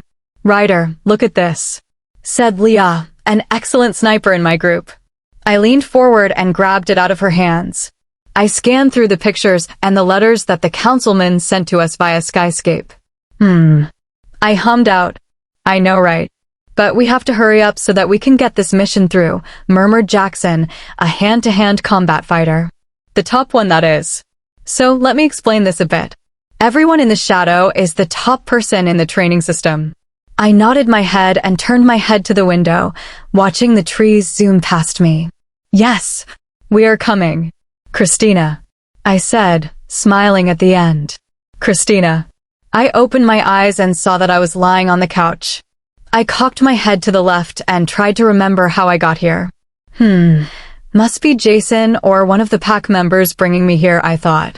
I moved my feet to the side and sat up. I clutched the arms of the couch and lifted myself up. I groaned as I felt cramps in my legs. I put them and looked at the clock that was attached to the top of the bookcase. 5:30. Man, was I tired or what? I shook my head and walked over to the kitchen, but stopped as I heard footsteps coming my way from the opposite hallway. You're finally awake? Ian asked as I saw his head pop out. I nodded my head and smiled. Yeah, must be really tired from yesterday, I said. He nodded and smiled. Come on. There's a meeting going on and Jason asked us to come along, he said. I smiled and nodded my head. I waited for him to walk ahead, and then I followed his lead. As he opened the door, I walked in and over to Jason and Jared. They smiled, and Jason grabbed my hand, bringing it down so that I could sit on his lap. I shook my head, but he just continued to pull me until I was fully seated. My face was bright red. Hello, everyone. Jared started off. Everyone in the room went completely silent.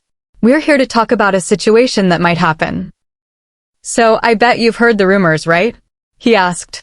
Everyone mumbled out a yes, yeah, and is that true? He raised his hand in the air as our chatter continued getting louder, which was giving me a headache, but I didn't want to say anything. I believe it is. But they have not yet come to make an appearance at our doorstep as every wolf should do when entering into another territory that is not theirs, he said. But I want you all to do a single thing for me.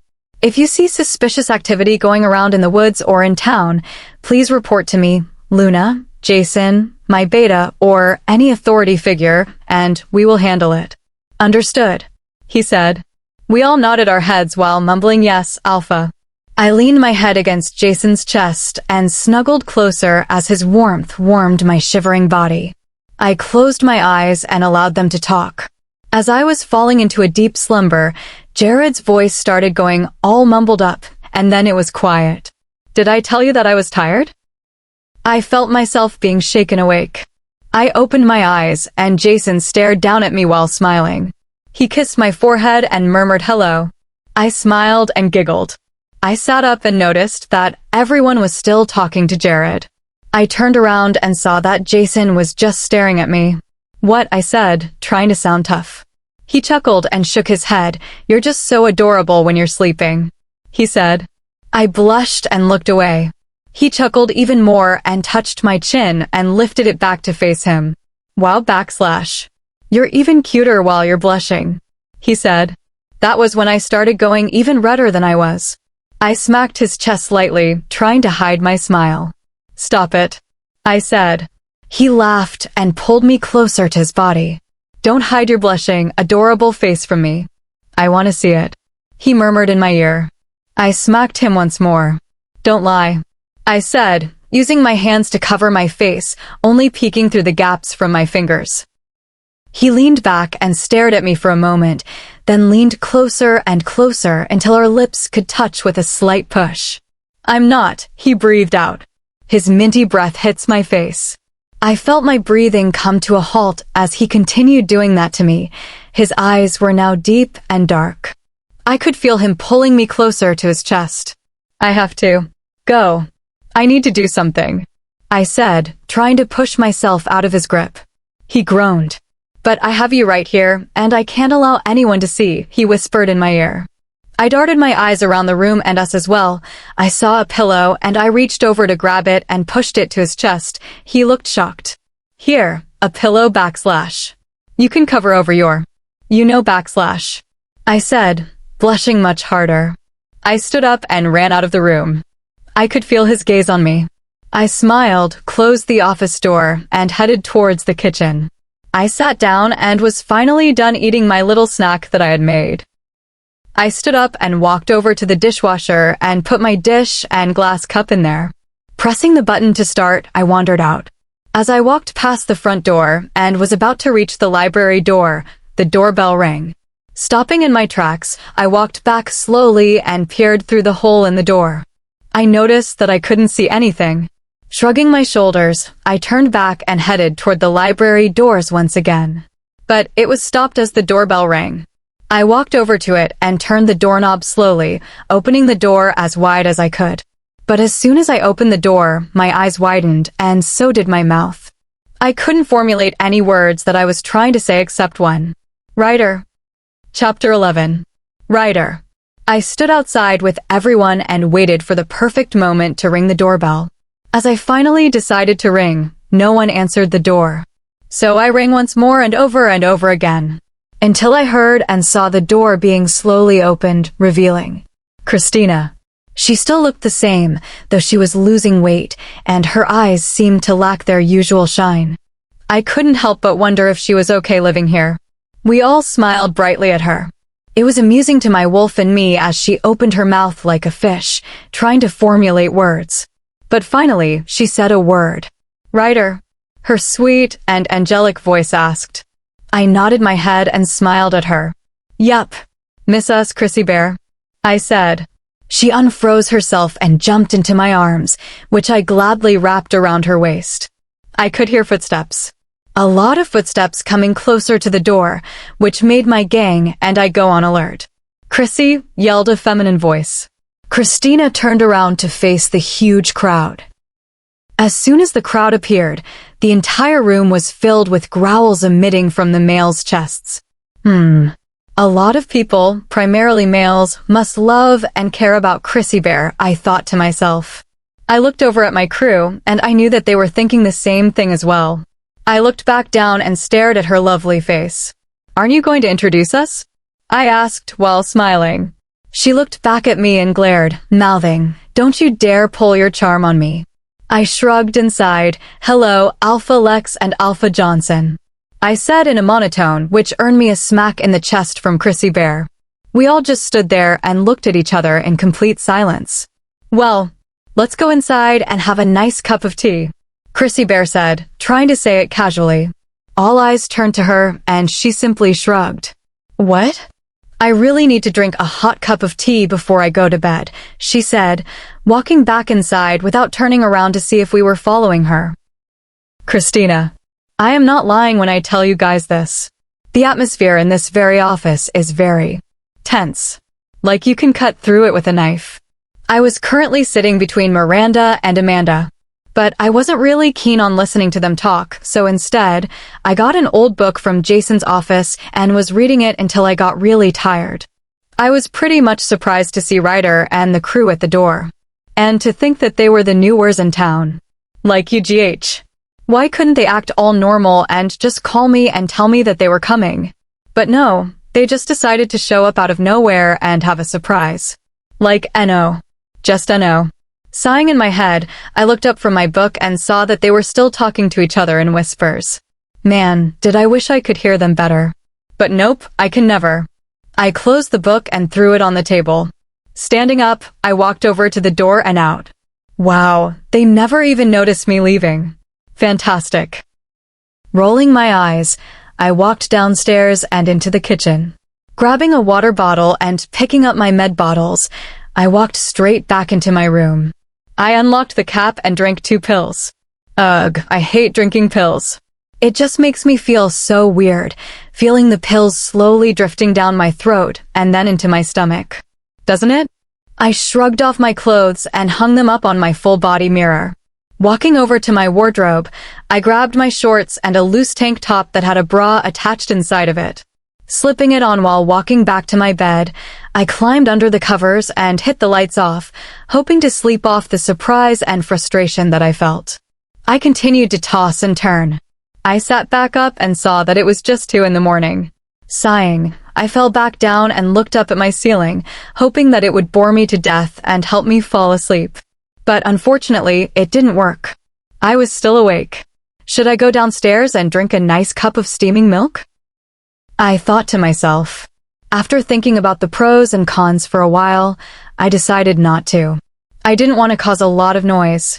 So I just closed my eyes and took deep breaths, trying to calm my heart. It did work, and I started to feel my eyes getting heavier and heavier until I was taken off into dreamland. Chapter 12. Jake. I was currently sitting and watching the shadow people from across the table. I knew that Jason and everyone else were keeping their eyes on them. It doesn't matter if you have a royal seal. We just have to make sure that they are not a threat to the fire pack and, of course, Christina. They were currently busy chatting with each other about what was going on and who did what, and also stuffing their faces with sweets that Christina had made for us. My wolf growled in disapproval. How did she know them? It was impossible to know the top fighters for the council. They were currently invisible to our eyes. That was how good they were at their job of protecting our kind. Christina still has not made an appearance yet, but she needs to rest more because of her condition. I looked away from them and stared outside the doors. I was currently watching mates walking together with their pups and having a lovely moment. But I would never get a chance with Christina. Shaking the negative thought away, I turned and faced them once more. I was shocked, seeing as the leader, Ryder, was staring at me with emotionless eyes. We just stared at each other until he decided to break it. So, you're the one who broke Chrissy Bear's heart, huh, he said. I could see that he was trying to contain his anger, his fists clenched. As soon as he said that, everyone in the shadows turned their piercing gazes at me and awaited my answer. I opened my mouth to answer back, but was interrupted when Christina walked in and decided to answer it for me, for both of us. He did break my heart, but he isn't a douche anymore. So don't say bad words out loud. What if the children walk in and hear you say those words? She scolded Ryder. I couldn't help my wolf in me from feeling proud and full of pride for our mate. She had the purest heart out of all of us. And sadly, it was coming to an end. Why did the moon goddess pick her to get sick? Is this our punishment?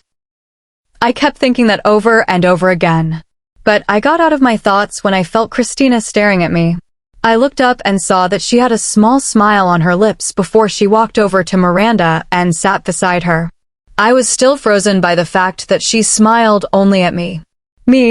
My wolf was jumping and running around in happiness at her simple gesture to us. It gave us a little bit of hope that she and I will be one. I looked down at my empty plate with a smile. I could imagine all of the amazing things that we could do together. It was already the afternoon. My friends and I walked inside the living room to find Ryder and the shadow people surrounding Christina as Jason and the others tried to pry them away from her. But I couldn't help but wonder how she always smiled at them like she did with Jason and the entire pack. It was like they were her family or really close friends. I had an urge to find out about their relationship. So we all walked in there, very cautiously. And let me tell you, it kind of made us look awkward, but hey, I don't care. If it concerns my mate, then it concerns me as well. I plopped down on the ground as the others did the same. Ryder and Jason turned their attention to Ian and me. Jason's eyebrows raised in question, while Ryder's were amused. Finally, all of us have decided to hang out in the same room. As you guys know, the shadows are leaving tomorrow morning, and we want to spend as much time with Chrissy Bear and, of course, the alphas as well. Before we kick some butts, Ryder said, smiling widely at the end. This caused Christina to whack him on the arm. Yeah, I agree. It's been awkward, to say the least, Ian said, rubbing the back of his neck as his mate was rubbing his thigh. I nodded in agreement. It was awkward. It was like we all had a competition for Christina's attention, you know? We want to be noticed by her and have a bit of fun before, you know. But since the shadows were here, it was like they stole her attention away from us, especially me. That's why, alphas and everyone else, we play a game, Ryder said. To, get to know each other a bit more. He finished in a rush, while eyeing Christina, who was smiling happily at the idea of playing a game with everyone. We all agreed. Even though I could tell we didn't want to play a childish game, we wanted to make Christina happy at least. And currently, that was all we wanted for her. So, what game shall we play? Asked Taylor. We all looked at each other, questioning and thinking about what game to play. I looked over at Christina to see that she was being occupied by Ryder, who was swooshing his right hand in front of her face, whispering, "Get it, get it." But to say it made me jealous to see that because of his childish actions, it was making her smile widely and giggle every second. I know how you all feel. I feel the same as well, whispered Jason. Ian, I, and everyone turned our heads to him. He took his eyes off both of them and back to us. "See, all of your eyes are burning with anger and mostly jealousy," he stated before rubbing his face and leaning against the couch. We watched him for a while. That was until he wrapped his arms around her shoulders and made her lean against him. She slowly stopped what she was doing with Ryder and turned to look at Jason before flashing him a heartbreaking, beautiful smile that seemed to relax everyone in the room. Especially me. "Oh, how about we play a game of truth and dare?" Maria asked, her face bright at the prospect of playing that game. All the boys groaned in annoyance while the girls smiled and nudged each other. But I was pretty surprised that Christina didn't want to play the game. I thought that most girls would love to hear and embarrass others with the game of truth or dare. But she wasn't most girls. She was one of a kind. Or some would say a 1 in a million. "Okay then. Let's play truth or dare," Ryder said, trying to sound happy but failing as his face scrunched up in displeasure. I so badly wanted to laugh at his face, but then again, I didn't want to anger the leader of the shadows. We all started moving into a circle. I sat beside Christina while Jason sat on the other side of her, which meant leaving Ryder across the room. It made my wolf and I happy that he was not close to Christina anymore. I watched as a girl from the shadow put a glass beer bottle in the middle and then sat back down next to Ryder. "Who wants to go first?" Jason broke the silence as we all stared uncomfortably at the bottle. I felt Christina shift, and then she suddenly shocked all of us. "I'll go first," she said quietly. We all murmured okay and "Are you sure?" at her, which she equally glared at all of us before bending over and spinning the bottle. We all watched with anticipation at where the bottle would end up. In the end, it ended up pointing at Ian, whose eyes widened in shock and WTF. We all started chuckling under our breath as his face still had the same expression. He must be in shock, poor guy. "Truth or dare, Ian?" she asked, her sweet, intoxicating scent blasted at me whenever she moved around to get a better way of sitting. He looked down and scratched his head. "Truth," he said after a while. She smiled and nodded. She looked up and bit her lip as she was concentrating. But man, I couldn't help but stare at her pink, plump lips as she did. I started to feel a tightening situation, if you get what I mean, in my pants. So I ended up moving around, trying to cover the obvious feelings. "Did you forgive yourself for what happened?" she asked. As she said that, the whole room fell into silence. My eyes darted over to her and Ian. I could see that she was also uncomfortable asking. She was picking at her coral sweater. "I never did. It's still hard to forgive myself for what I did," Ian replied after a while. Christina nodded her head for a while before putting a smile on her face. "Thank you for telling me the truth." "Haha," she said. Ian smiled and nodded his head, his hand clutching onto his mate's hand. "Ian, it's your turn," I said. He looked and nodded. He leaned forward and started spinning the bottle. We all sat awaiting which one would be picked. It landed on Maria. I swear, though, she turned all pale. "So Maria, truth or dare?" Christina's friend asked. I presume her name is Amanda. "Truth, I guess," she mumbled. "So, if you had a chance to start things over, would you give up your Luna position to Christina?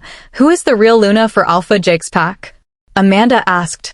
Her eyebrow lifted up in a questioning way. I had to admit that was a good question. My wolf and I always wanted to know if she had a kind heart like Christina. Would she give up her title to the rightful person who was meant to be Luna, or would she be a selfish person and keep it all to herself? If she chose to keep it, I would be hurt and angry, not to mention. I would try to break things off with her. But I knew that Christina would not like that to happen. But even if I didn't break things off with her, our relationship would never be the same. I could never look at her with care. I would look at her with disgust and hatred.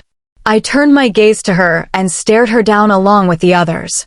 I knew that Christina wasn't staring her down. She was scared of knowing the truth. I can feel it radiating off of her.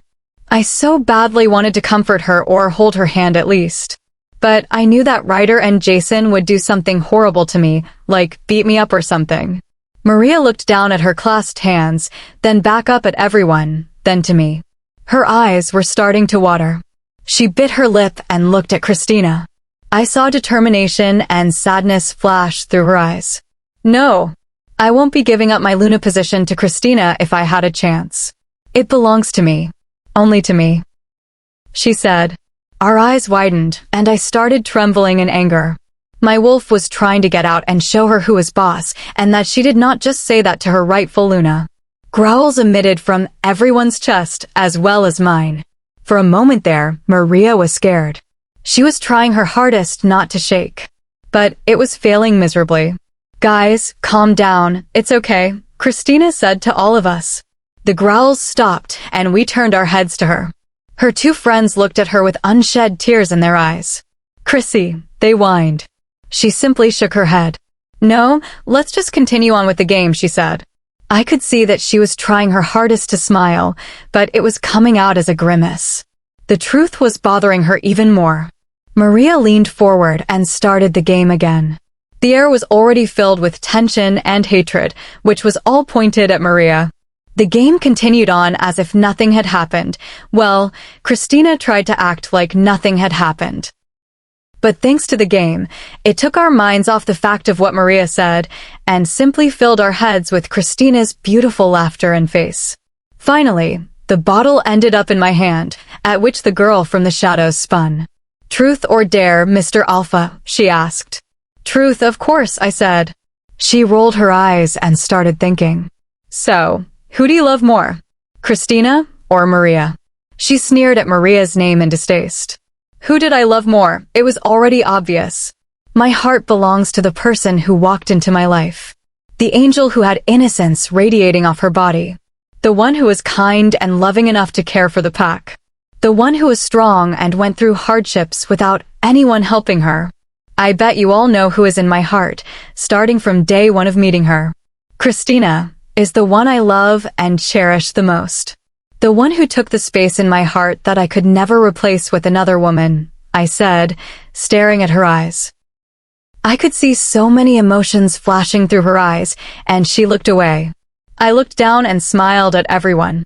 I said the truth. It was only her that I had thoughts about. I leaned forward and spun the bottle. It landed on Ryder, who leaned back and smirked at all of us. Bring it, guys, he said cuckily. We all rolled our eyes. Truth or dare? I asked. Since your dares are all so childish and stupid. I will go for truth, he said. What does Christina mean to you? My wolf took over and asked him. I watched as his eyes went to Christina and softened at the sight of hers. Before he could speak, Maria spoke up, interrupting him. What is this? Ask about Christina's day, she said.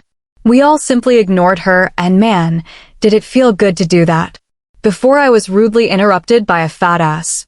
Christina means the entire world to me. She and I have an unbreakable bond with each other, as we went through the same thing while living with a pack, except that situation, of course. We understand each other's feelings, and as Alpha Jake said, she will be in my heart forever until I die, he finished. He smiled and clapped his hands. Spinning the bottle with his feet, it stopped directly at Jason. So, Alpha of the Fire Pack, who is your first true love? Since we all might know the answer, we want to hear from your mouth, he said. It was true. I was interested in knowing who his first love was. Though I had an idea. I didn't want to think about it coming true. But before he could talk, Mrs. Lex appeared and called Christina so that she could take her meds. She smiled, stood up, and walked over to Mrs. Lex after saying that she would be back. Jason opened his mouth and began talking. If you all guessed it right. My first love is Christina, he said. While my pack and I, along with Ian's, were in shock, his friends were all laughing and cheering each other on about them being a cute couple. So now you know the truth. I still love her. And of course, she stole my heart, he said. Before we could say anything more on his comment, Christina came back in and sat down and smiled at all of us. So, what did I miss? She said innocently. We all shot each other looks. I wanted to say it to Christina about Jason crushing on her, but I had a feeling that she knew his true feelings already. We simply muttered, not a thing, and we continued our game. We were all just simply sitting around and chatting about pack stuff. I looked over and saw that Christina was already sleeping. She buried herself under the blanket that Mr. Lex had covered her with before leaving the pack house with his mate for a date. All the girls went up to bed since it was past 1. I stood up and stretched my aching muscles. I looked down at Christina, but before I left, I saw that Ryder lifted her up and was already walking toward the elevator with her in his arms. Jason and I were pretty jealous and upset, so we walked down the hallway with Ryder. If he did anything to her, we could be there and beat the crap out of him. We piled into the elevator and quietly stood there watching her sleeping form. Man, did she look like an angel. We got up to the 4th floor and Jason led the way to her room. He slowly opened the door and we all walked in. He walked over and turned the lamp on so that it didn't startle her while she was sleeping. Ryder walked toward the bed and gently lay her down. He pulled her shoes off and pulled the blanket on top of her. As he did that, she made a cute noise as she snuggled closer to her pillow. We all stood there watching her for a while before walking out of the room and closing the door gently. Well, we all should get to bed now, huh? Ryder said before she disappeared in front of our eyes. I looked around with my mouth open. Yeah, they have powers and he's probably in the guest room right now / Jason said. I closed my mouth and nodded. Hey man, do you think you can give me another guest room? I don't want to sleep next to Maria, I said to Jason. He smirked and nodded, patting my back and moving his head toward the elevator, signaling me to follow him. I agree, man. I wouldn't want to sleep in a room with a lying, no offense, power crazy bitch, he said. Yeah, none taken, but I agree with you there. She sometimes seems to be power crazy, I said. He nodded, and we fell into a comfortable silence. We stopped in front of another door. What about clothes? He asked. I simply waved my hand. It's okay. I sleep in my boxers. We all do. So it's fine, I said. He nodded and patted my back. Good night, Jake, he said before walking off. Good night as well, Jason, I said, right before the elevator door closed. I looked down and opened the bedroom door and was happy that it was also nice and big. I walked in and closed the door. I groaned and slipped off my clothes before jumping into the bed. Snuggling closer to the pillow, I let out a sigh. I needed to make it up to Christina fast. Her days are coming to an end, and before she goes, I will try to find a way to make her healthy again. So that means I might have to go to the council and ask if they have any cures for making a human wolf into a wolf again. Don't worry, Jake, we will find a cure for our mate, my wolf whispered in my mind. I hope so. I really hope so. I thought back to my wolf before cutting off the connection. Closing my eyes, I allowed my exhaustion to take over and allowed my mind to think about what our life would be like with Christina by my side forever. Chapter 13. Christina. I was standing outside with everyone, hugging and saying goodbye to the shadows, especially Ryder. Don't leave yet, while we aren't by your side, Ryder joked around, which earned him a whack from Leah and Jackson. It caused me to smile at their gesture towards each other. I won't, I said, smiling widely at them. Promise? Ryder asked in a serious, soft tone. I nodded and Pinky promised him. He leaned in and gave me a kiss on the cheek. Be healthy for me until we come back, okay? I nodded and tried my hardest not to cry. Leah, Jackson, and the others all rushed to me and hugged the life out of me. I smiled and waved at them as I watched their car disappear down the road. I sighed and turned around to face the others, who were smiling sadly at me. Can we do something fun today? I asked, walking up to Jason and tugging on his hands. He smiled and grinned at me. Well, what do you want to do? He asked. Well, it's been a long time since we've been to the beach, so beach? Please? I asked him, doing the puppy face at the end. He groaned and sighed, nodding his head in defeat, to which I started clapping happily. Lexi and Miranda came out of nowhere and pulled me inside the house, shouting that we had to get ready for the beach. I knew that struggling against them was futile, so I allowed them to drag me to my room, where they started doing all the feminine stuff. After a while, just kidding, about 20 minutes later, I was already prepped up and ready. I was just sitting on the bed, watching as my two best friends were jumping around, trying to get ready. It was pretty funny to watch since they were kind of multitasking. I was simply sitting on the bed and going through this Vogue magazine.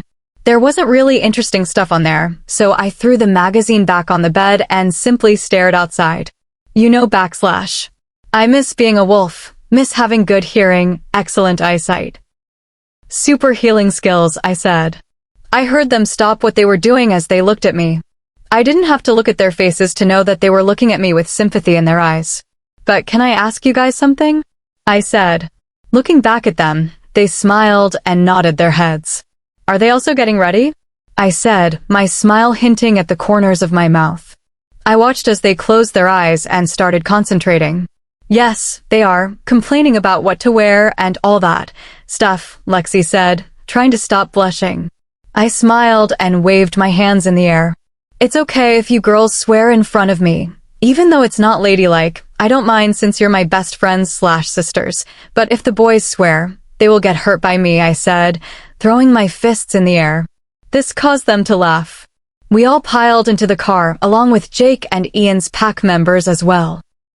It wasn't really stuffy considering the fact that I was allowed to sit in the front with Bart, as he was picked to drive all of us for today's worth of fun.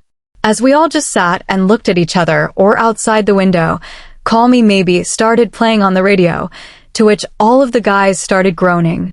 I smiled and giggled at their expression. Why do you guys hate this song?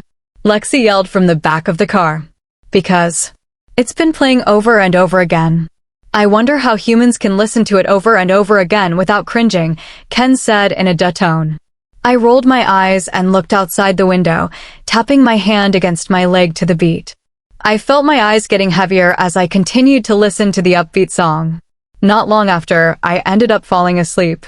My eyes fluttered open as I heard a crashing sound at the window of the car.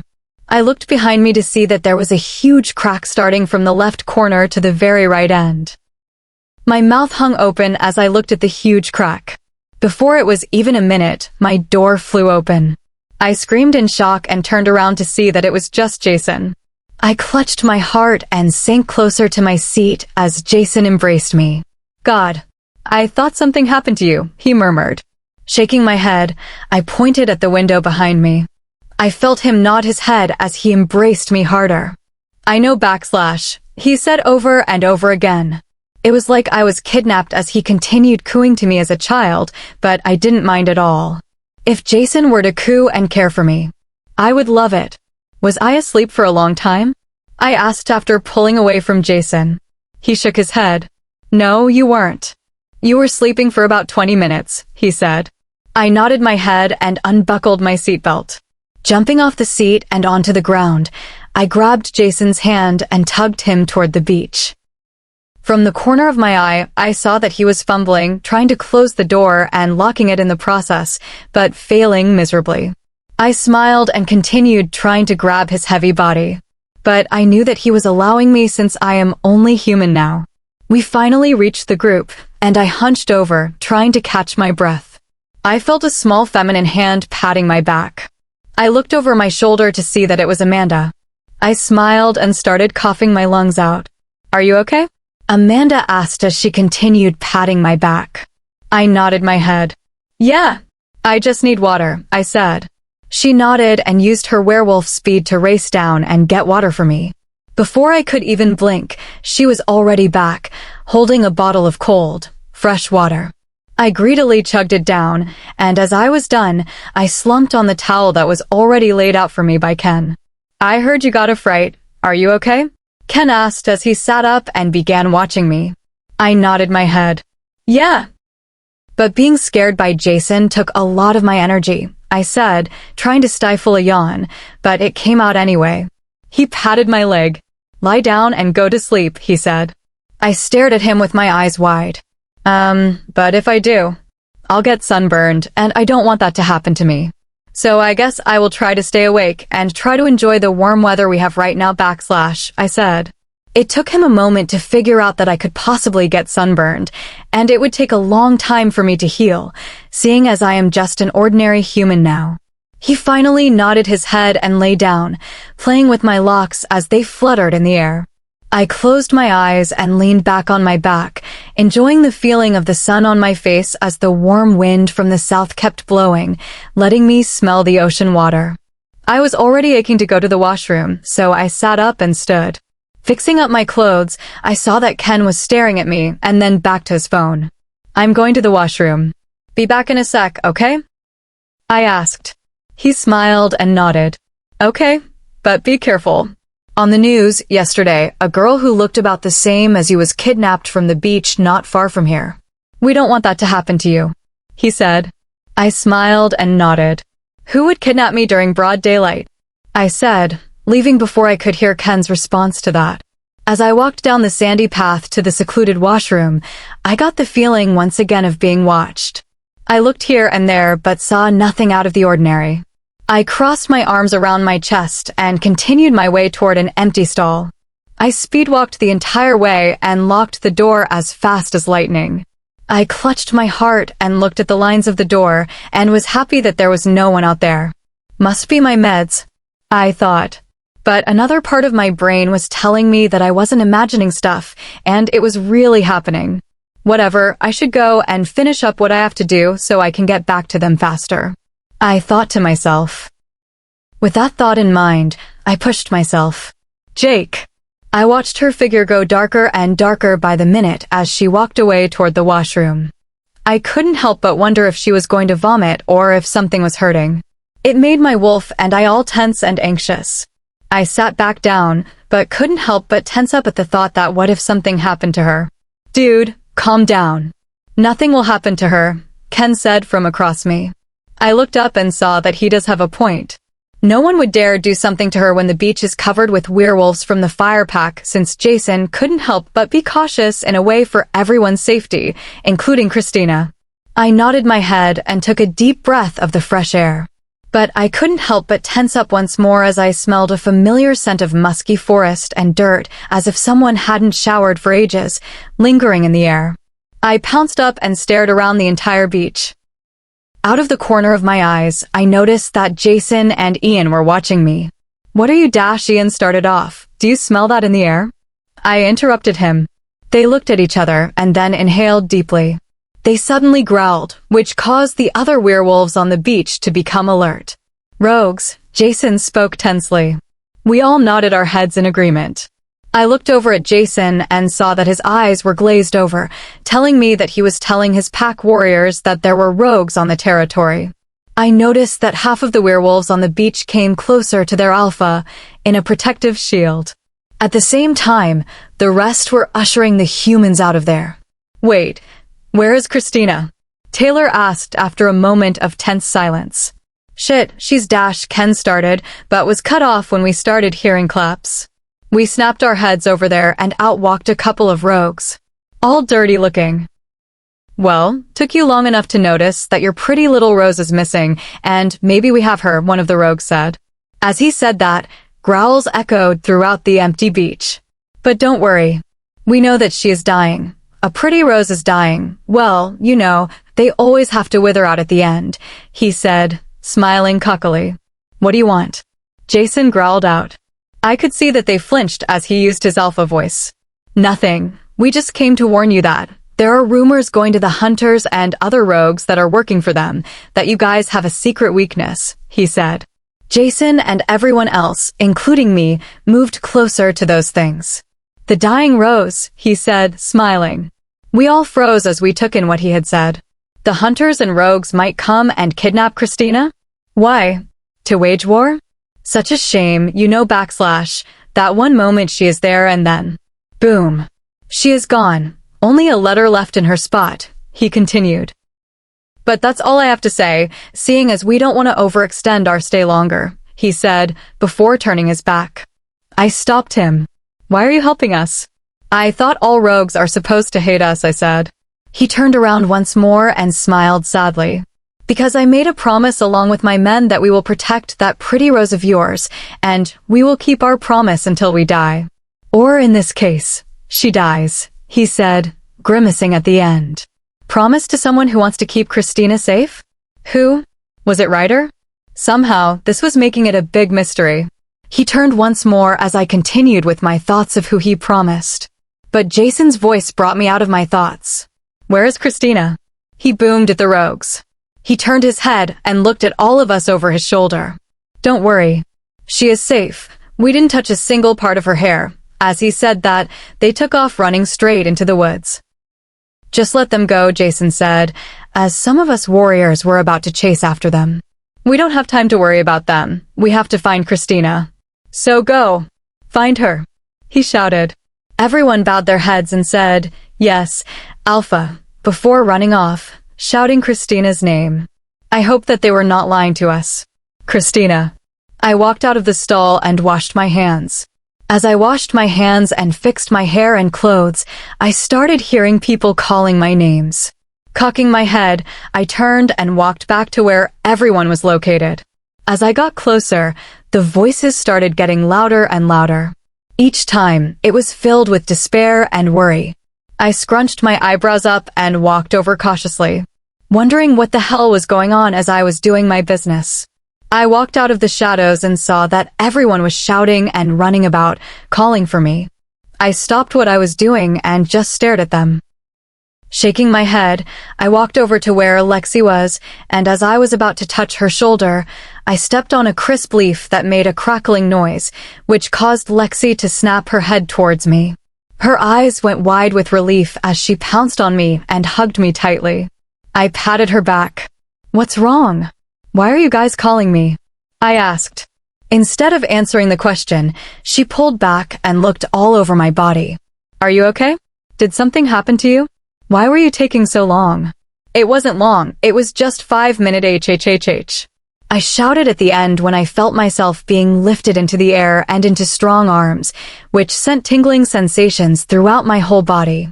"Jake, are you okay?" he asked. I nodded my head and pushed myself away from him. "What's going on?" I asked after being checked through by everyone. I tried prying off Jason's arm from across my shoulders. They all shook their heads. "Nothing." "We were just scared," Ken said, trying to act as normal as possible. "Okay," I said, pushing it behind me. I could see that they had relief flood through their eyes as they started leading me back to the car. But I knew that they were hiding something from me, and I will find out even if it scares the living daylights out of me. Chapter 14. Christina. Well, to say the least, it was a very exciting day yesterday.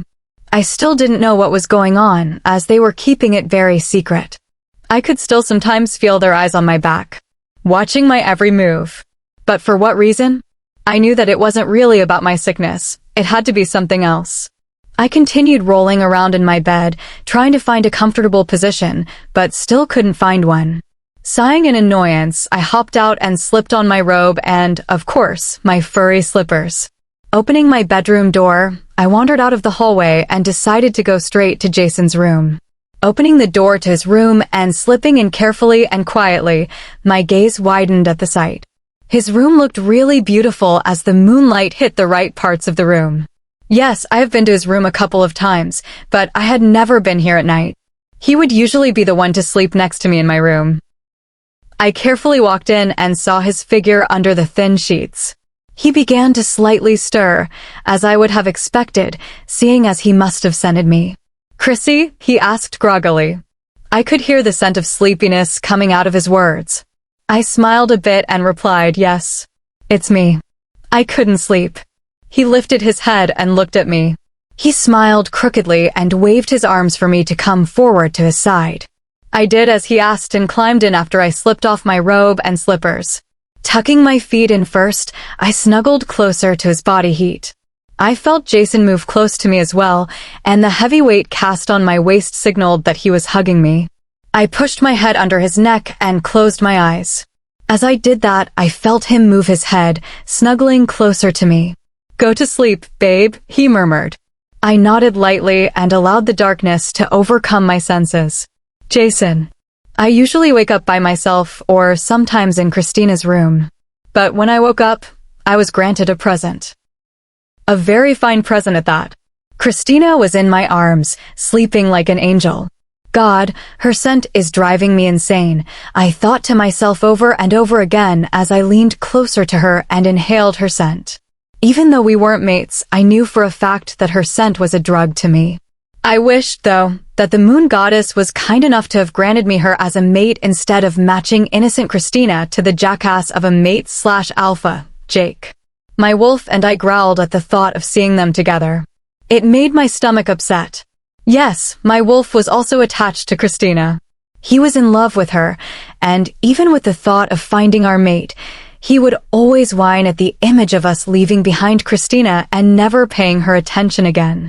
I continued my thoughts about everything in the whole world, and I didn't notice Christina staring at me. I moved and turned my gaze to her and smiled after a while. "Good morning," I said huskily. She blushed and smiled at me. "Good morning," she murmured back, sitting up after a while. We both sat up and just watched each other. She smiled at me and then grabbed her robe, slipping it back on before fully standing. "I'm going back to my room to get cleaned up. See you downstairs," she said, scurrying off before I could reply. I looked at the door and smiled, chuckling to my heart's content about how she left even before giving me a kiss on the cheek. Shaking my head, I got out of my Christina scent-coated bed and walked to my bathroom before doing my business. After getting dressed, I walked out of my room toward the elevator. I got in and pushed the M button as it began taking me downstairs to the main floor of the pack house. I felt a bit nagging in my brain, telling me that someone was trying to communicate. I cracked it open and only allowed that person to hear and speak to me. "What is it?" I asked. "Alpha, we smelled something strange that you and Beta, also the third command, might want to see," a border patrol said to me. I gripped my cell really hard to the point where I thought it might have broken. I responded back and said that we will be there in 5. So I contacted Bart and Ken and told them to meet me outside, all shifted and ready to go to that spot. Oh man, how I wished it was nothing about Christina. She already has a lot on her plate, and we don't want to add more stress. Seeing as stress isn't a good thing at all. As the 3 of us got to the spot where one of our patrollers said, we were greeted by him. He was good-looking, but there was a hint of annoyance flashing through his eyes. I raised my eyebrows at him. Was he showing annoyance to us? I thought to myself. He seemed to realize what his facial expressions were as he cleared it up and smiled apologetically at us. "Sorry, Alpha. I wasn't aiming at you. It's just my partner here is being a complete douchebag," he said. I nodded my head and crossed my arms across my chest, and Ken and Bart also mimicked what I did. "What is so strange?" I asked, using my full authority voice. There is some hint of a scent in the air. In the smell, though, it had the scent of blood, vanilla, wolfbane, and a bit of silver, he stated. I froze. What the hell? Silver, wolfbane in the scent? It must be a human, a hunter if possible. Oh yes, but there was also a scent on that particular person, signaling us that they must also be a wolf, he finished. I froze. That was kind of impossible. If what he said was right, a werewolf couldn't have possibly survived. I got out of my thoughts as I needed to speak with Bart and Ken privately.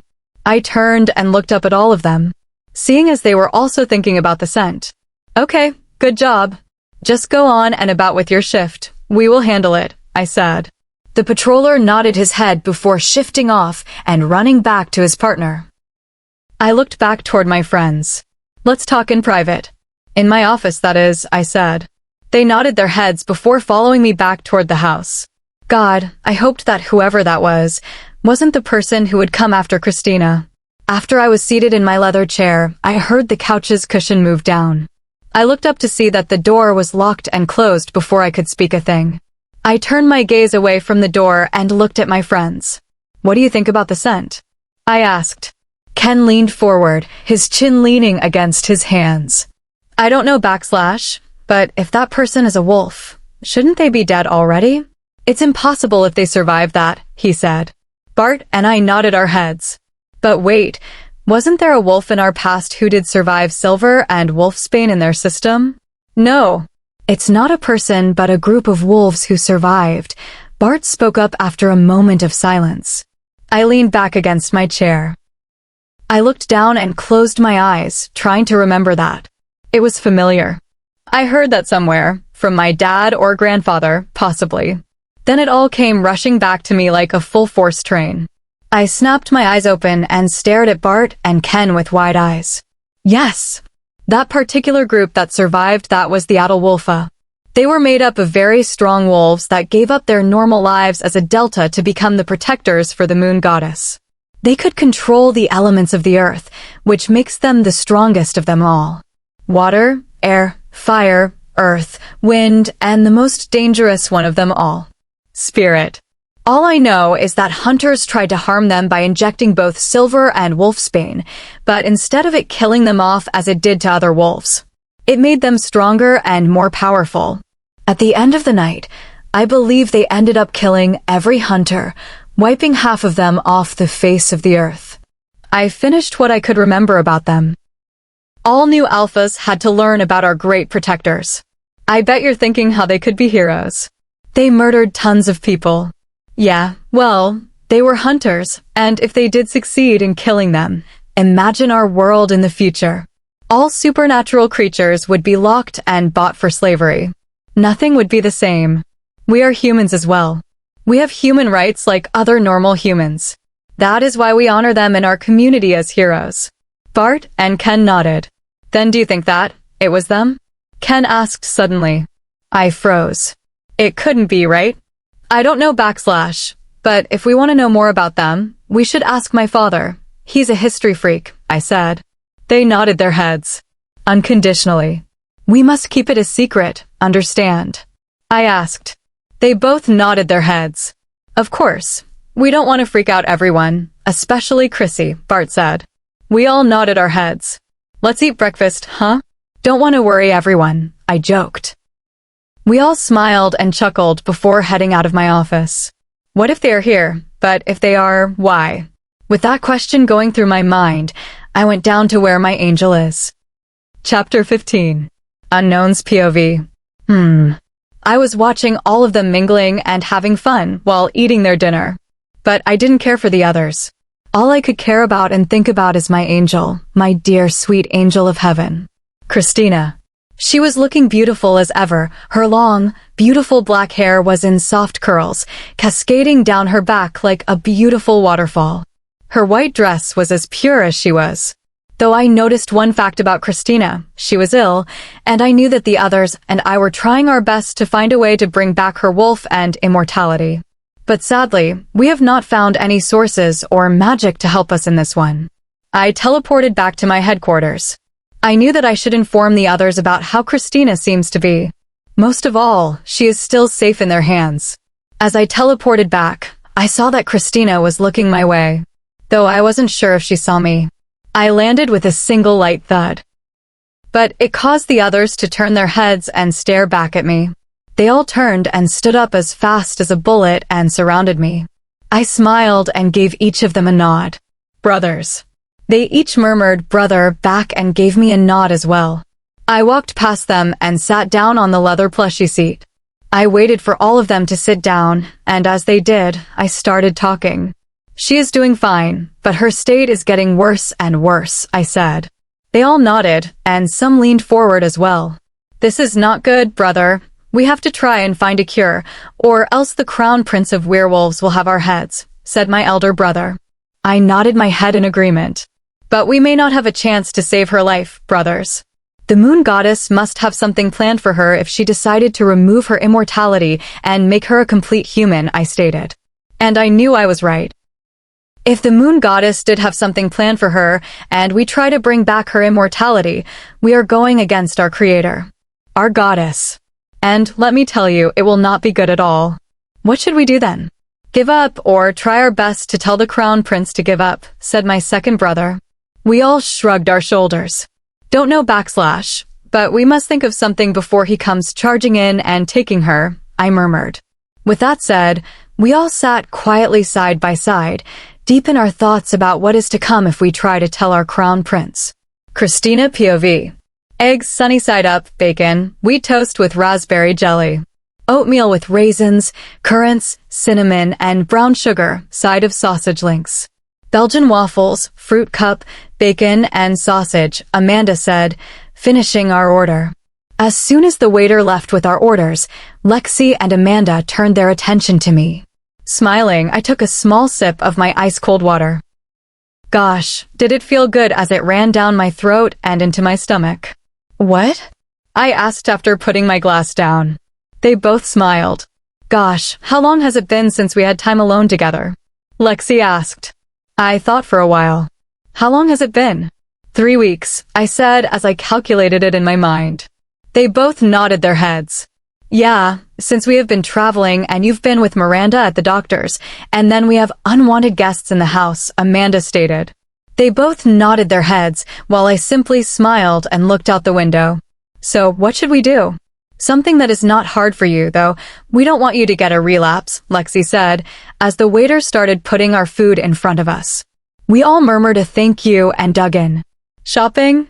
I asked. They looked up and smiled. Shopping it is. Oh, then after shopping, we can go get an ani and pedi. Maybe a massage, Amanda said, lifting her fists up and pointing at both of us. Smiling, I nodded my head in agreement, seeing as I had food in my mouth. We are going to have a lot of fun, and mostly relaxing away from the pack house, Lexi said, nodding my head in agreement. We will have a fun day today, hopefully. We were currently sitting in Lexi's car as she began driving toward the huge grand mall that opened up a couple of months ago. I don't really remember what it was called, but I did remember that the CEO of the mall came from France, and he was also a werewolf. A family to the fire pack. Tristan Bernard. He was really good looking. A French model, to be exact, was his last profession. And he wanted to build a mall that would enhance an individual's appearance and, of course, their self-esteem. He knew of my illness, so he was more than welcome to invite us to his office in the mall once Lexi made the call to him. To say the least, I loved him as a brother as he loved me like a little sister. We pulled up at the parking lot of the mall and got out. I fixed my yellow sundress and waited for my two friends as they rounded the car and wrapped their arms around my arms. Let's go, Amanda said, pulling us along. We laughed and muttered, yeah. We entered the mall, and I got enveloped in a broad chest that was wearing a really expensive Armani suit. His cologne was really spicy, which drives some girls crazy. I stood there shocked for a while before returning the hug. My sweet sister, how are you feeling? Said a familiar voice. I looked up and started smiling warmly at that person. Tristan, how are you? I asked. He smiled and let me go as he was hugging Lexi and Amanda. That is not fair. I asked you first, my dear, he said, shaking his long, beautiful fingers in front of my face. Okay. I am just a bit tired, but nothing will make me more refreshed than when I get my massage, I said, smiling at him. He chuckled back and caressed my cheek. Okay, we don't need your assistant here. Take Christina to the massage parlor first, Amanda said suddenly. I turned and looked at her. I opened my mouth to speak, but was cut off by his assistant. Why can't she go down there herself? She asked in a snobby way. Lexi, Amanda, and Tristan narrowed their eyes on her. Did I feel bad for her? Yes, I did. Because if she has no one to walk her with, what if she suddenly faints? Or starts puking or coughing up blood? H-U-H, shouted Lexi at the end. Just do it, Jean, Tristan said. She nodded her head and motioned for me to follow her. Oh, did I forget to mention? Tristan is an alpha for the Ocean Light Pack in France. I walked and looked back at them to see that they smiled at me reassuringly, and I turned and walked, following the snobby assistant of the century. Lexi POV. I continued watching her back until she disappeared from my line of vision. Turning back towards Tristan. Amanda and I could see the love and sadness in Tristan's eyes as he continued staring at the spot where she was a moment ago. He sighed and turned to face us. Why are you looking at me like that? He asked cautiously. I left my hands on my hips and just stared at him. You like Chrissy, huh? I said. Of course. I do, he said. I rolled my eyes, and I knew that Amanda did as well. No, you like her, Amanda stated. He tried his best to change our minds, and then he accepted the fact that he did like her. I mean, who would not fall in love with Christina? She is the type of girl that boys want to marry at the end, he said. We both nodded our heads. It is true. Christina's heart is so pure that rogues would not dare hurt her, I said. He sighed and messed up his already messy hair. My heart, it yearns for her, it cries out for her, he said. Wow, you do know that Jason, Jake, Ryder, and now you all are crushing on her? Amanda said, disbelief in her voice. I knew that she was amazed that it could happen. I mean, I am pretty much in shock as well, seeing as Christina has 3 alphas and one of the most talented fighters in love with her. And she doesn't even know .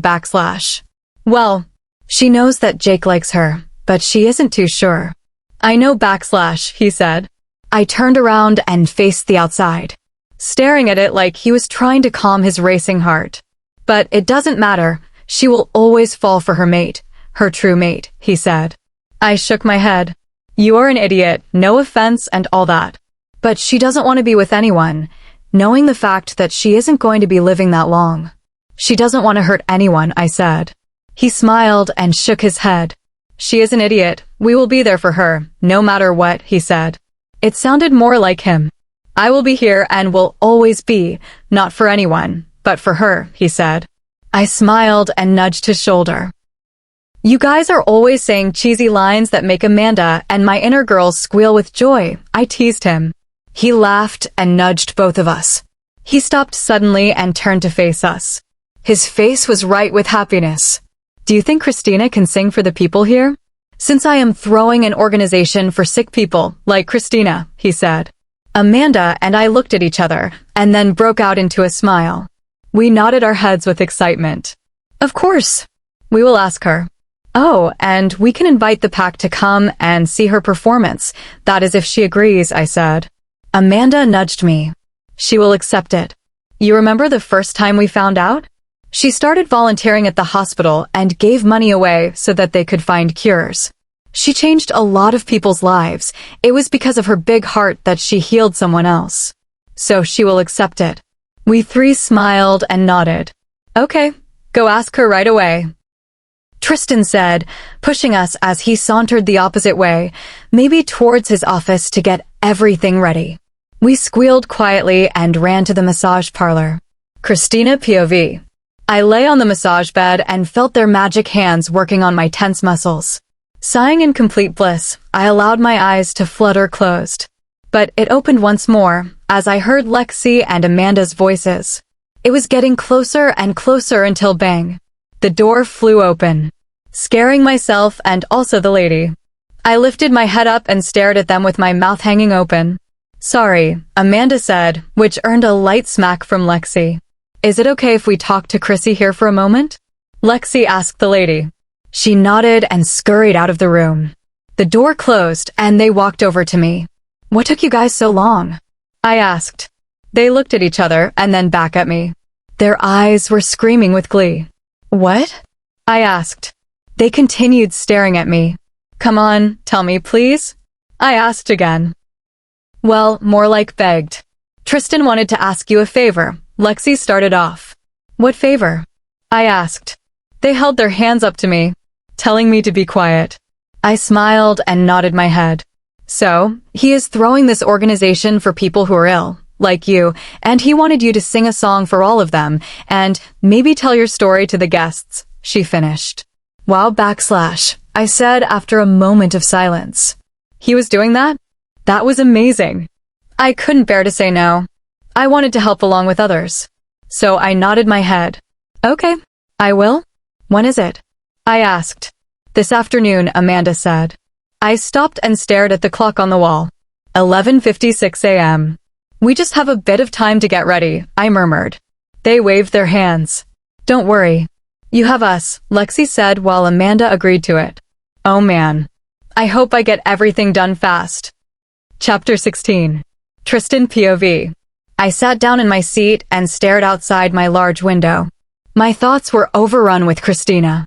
Her face, her eyes, her graceful walk.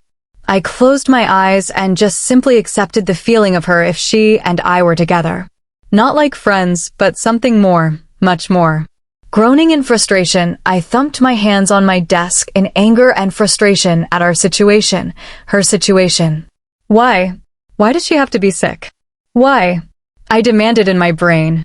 I slammed my head on my desk, staying in the same position. Well, it might mean something is going to happen to her in her next life since she is sick now /. Maybe the moon goddess is planning something huge. My wolf, Alexander, spoke up to me. I lifted my head and looked at the picture on my desk in front of me. A picture of Christina and me. The pictures brought back that amazing memory we had together on the beach in Spain. I closed my eyes and leaned against my chair, letting my memory unfold itself and relive. The sun was as bright as ever. It shone through like a blazing fire. The air whipped through my face and hair, and I could feel the little droplets of seawater.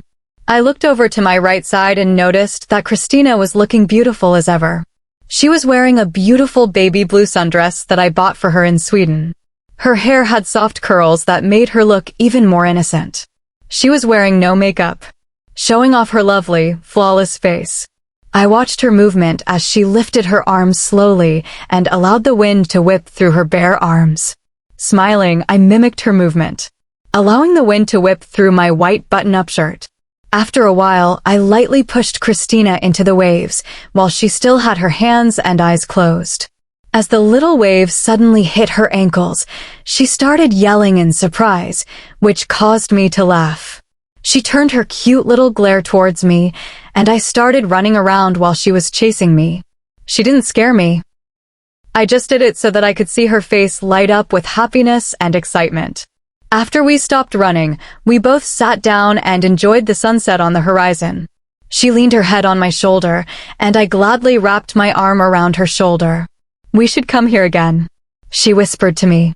Smiling, I nodded my head. "Yeah, but only the both of us. Not with others," I said. She laughed and playfully smacked my chest lightly. We continued staring outside, allowing the time to pass. But I suddenly remembered that I had a camera in my bag. I dropped my arm from her shoulder and she gazed at me questioningly. I lifted my pointer finger, telling her to hold on for a moment. She nodded and turned her attention back to the sunset. I smiled and ran back towards my bag, seeing as there were humans still around here. I unzipped the bag and gently reached in to grab my camera. As it finally got out, I zipped my bag back and walked slowly over to her, hoping to get a few shots that she doesn't even know. And boy was I successful. I got a couple of really cute shots of her. I sat back down with her and smiled at her. She stared down at my camera in question.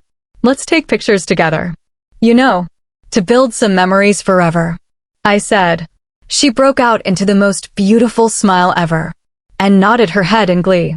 I chuckled and wrapped my arm around her shoulder once more, and started taking pictures of both of us. After a couple of minutes of taking pictures, we decided to retreat back to my vacation home, where the others were currently at. As we walked hand in hand together, we enjoyed the peaceful silence surrounding us. "Let's go at it again, huh?" she said. I smiled and nodded. Leaning in, I gave her a kiss on the cheek. "Promise," I said. I opened my eyes. That particular memory always made me happy. It made me fall for Christina even more. I never break my promise, so maybe after tonight, I should try my best and ask her if she was up to going to Spain once more, as I promised her. My cell started beeping. I picked it up and looked at the screen. It was a text message from Lexi. /Lexi, hey, she said yes. She will do it. And right now we are trying to find the perfect dress for her. So I suggest you tell your workers that you allow Christina to have it for free, as you promised us. I rolled my eyes. Of course. I always keep my promise. /me fine. I will tell them right now /. Oh, and by the way, did Jason and the other visiting alphas agree to go? I know that Christina would like to see them there for tonight. I hate to see her all sad. I got a reply back in 4 seconds. Wow /. Lexi sure does text so fast. /Lexi, yes. They agreed to go. And Amanda and I are already like that as well. We hate seeing her sad. But they will be there. And shouldn't you get ready for tonight, huh, mister? Laughing, I replied to her. /me. All right. I am going to get changed now at my house, so leave me alone.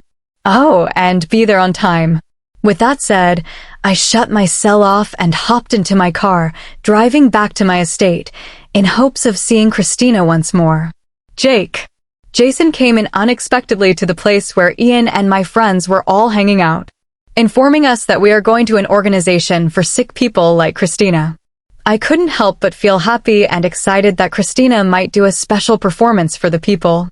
So we all rushed up and started getting dressed up. I was still staying in the guest room, but Maria continued bugging me about coming back to our room and spending time together. But I couldn't. I was still angry about that whole night about what she said. It upset both my wolf and me so badly that I wanted to exile her from the pack. But I couldn't do that. I know for a fact that it still made the others angry as well. But they hide it really well. I hope for one thing, which is that I can be with her once again. My true mate. Christina. Christina. They were all pulling and yanking my hair in all directions. I was pretty sure that I had lost a large amount of hair. So do you know what song you are going to sing? A worker at the hair salon asks. I Was Here by Beyoncé, I said, smiling at her. She smiled back at me. That song is just amazing, she said. I nodded my head in agreement. I really love that song. Amanda always said that song represents me the most. Since I helped a lot of sick people, she said that I changed a lot of people's hearts and minds. But I don't know. I actually didn't choose this song. But it was Amanda who decided to pick this song for me. After a while, everything was done. I was wearing a light tan, sparkly dress with nude heels. My hair was currently all straight. It all rested on one side of my neck. I was wearing a Tiffany & Company bracelet. A knock echoed throughout the changing room. I looked up and called the person in. Tristan. He was dashing as ever, wearing a pure black onyx suit, his hair in a messy yet stylish way.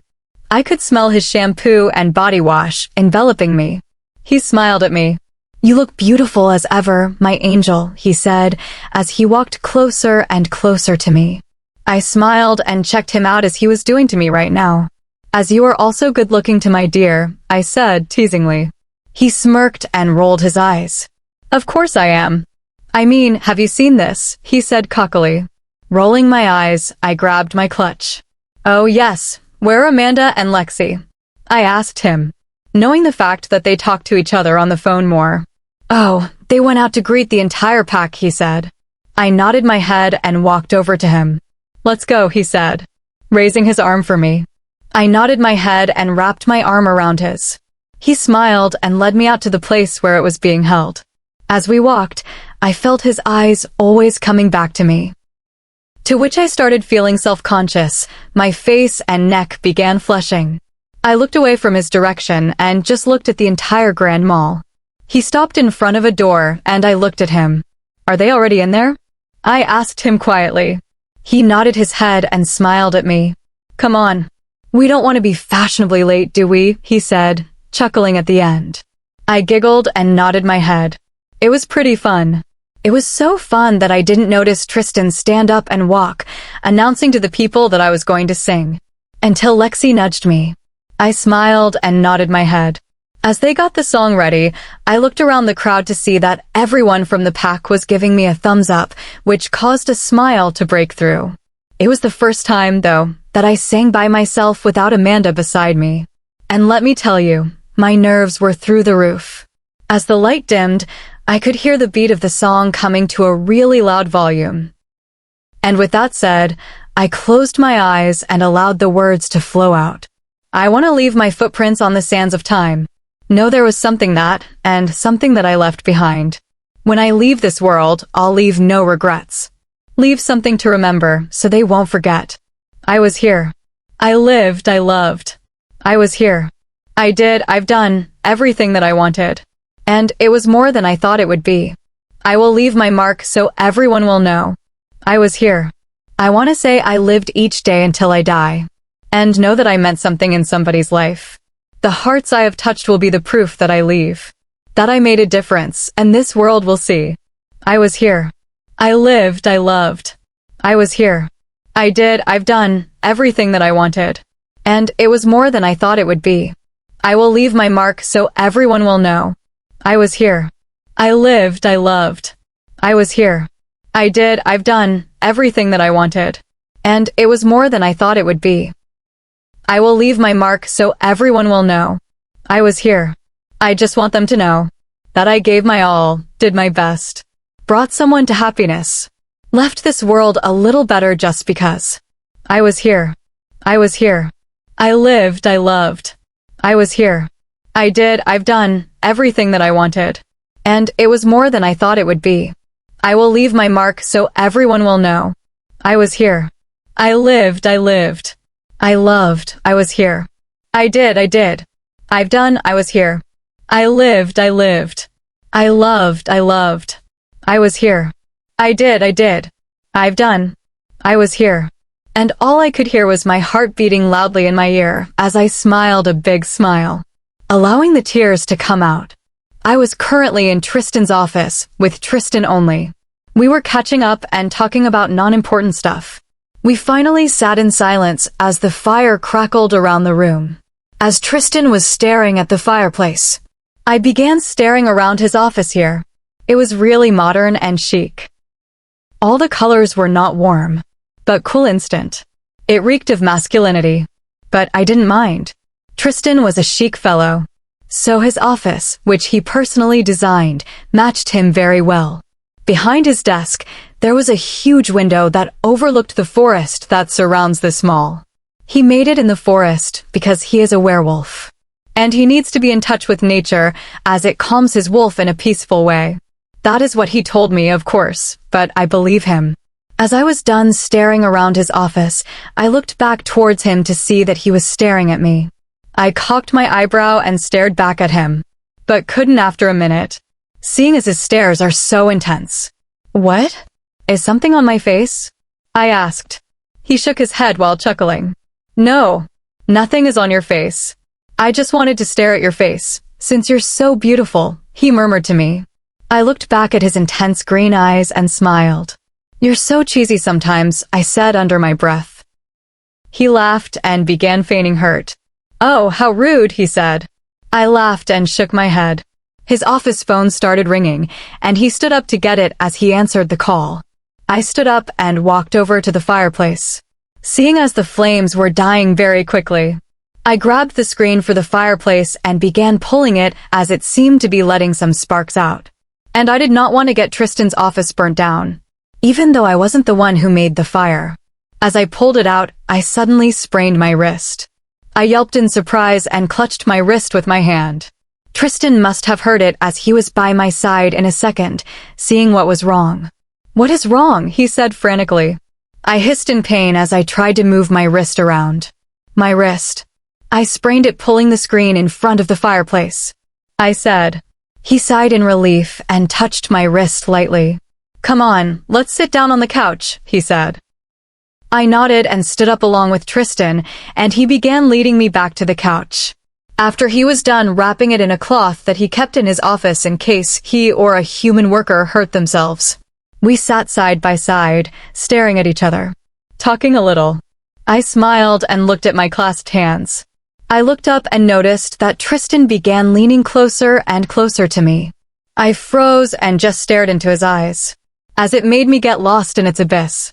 He caressed my cheek and suddenly, he laid his lips on mine, softly and gently.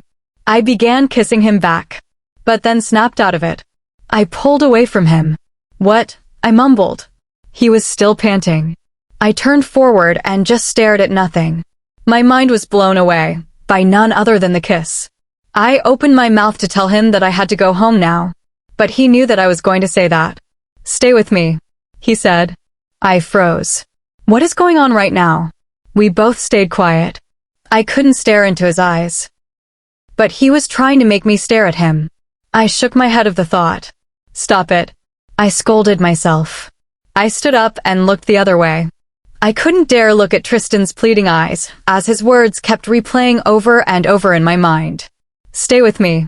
I took a step forward towards the entranceway, in hopes that Tristan would let me leave.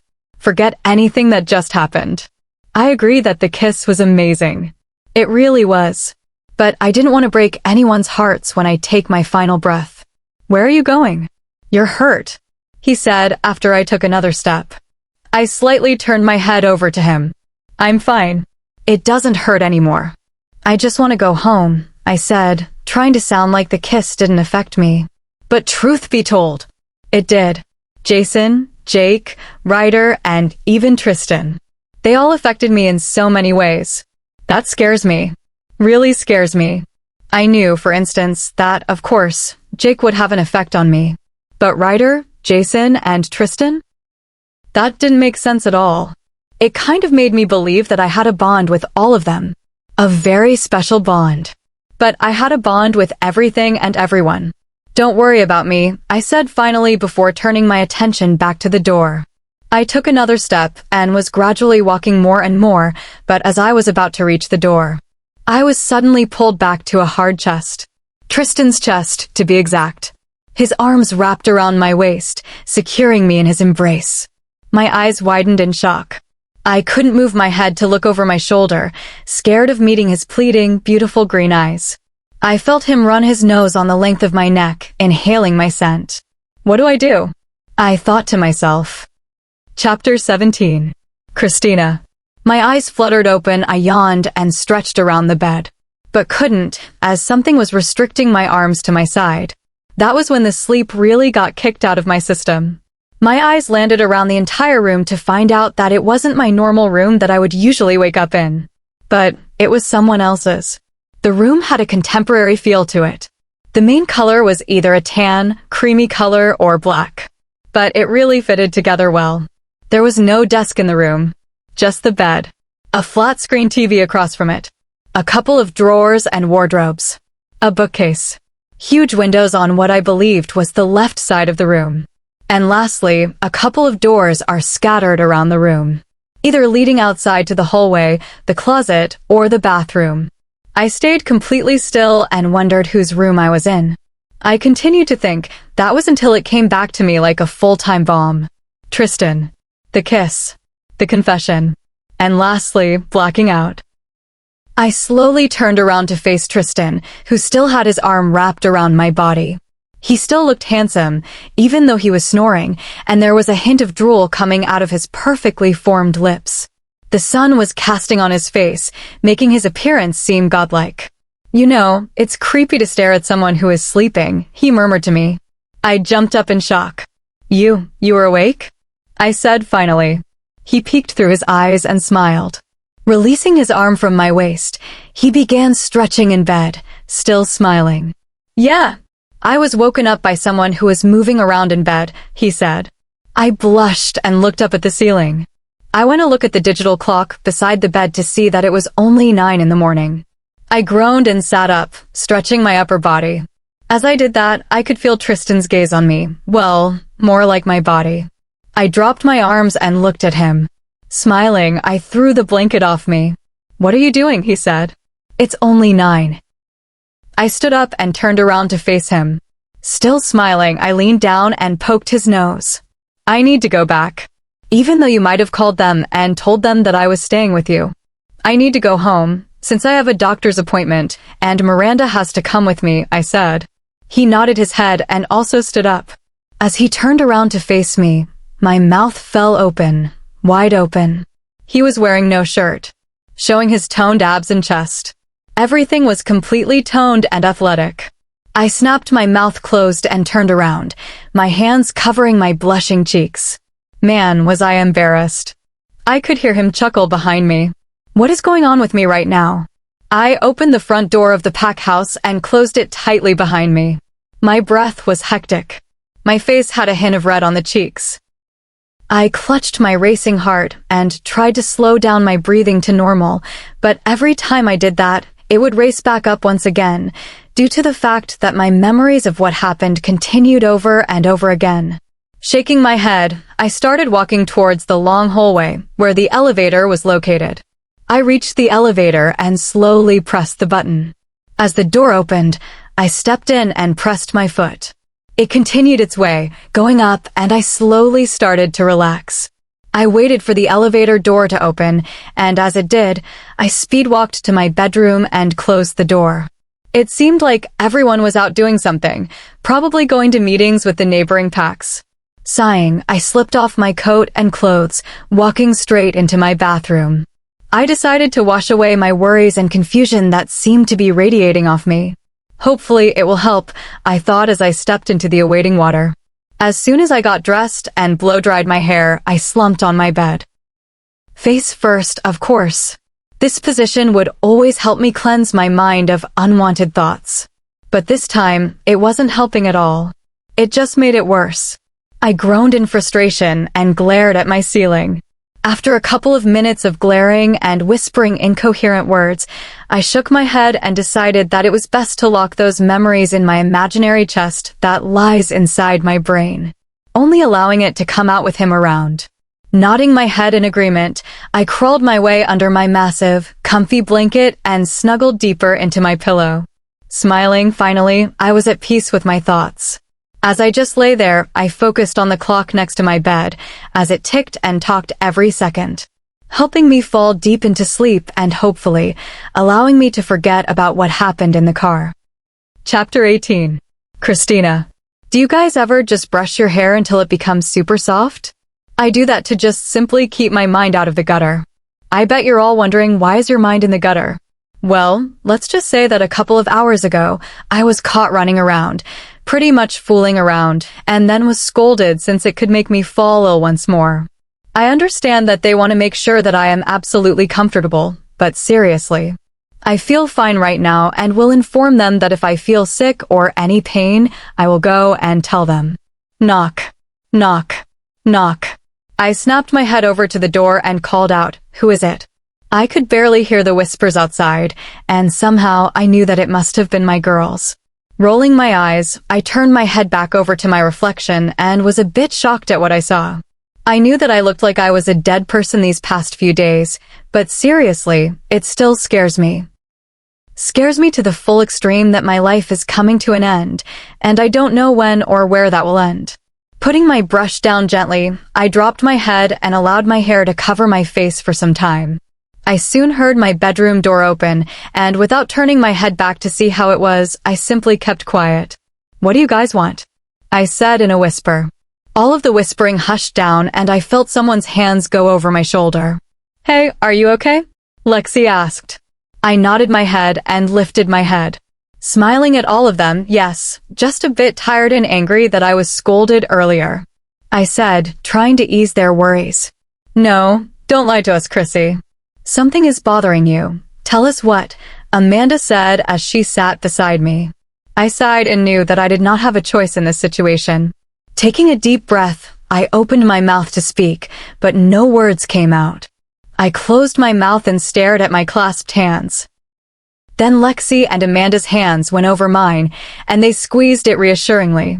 Looking up, my vision was already blurry, and before I knew it, I broke out into a hysteric cry.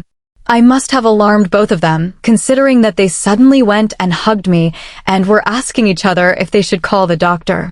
Shaking my head, I tried my best to stop my tears, but to tell you all the truth, it was really hard. I am fine, it's just that I'm really. I wandered off as I could not continue it. I already had the feeling that they knew what I was talking about.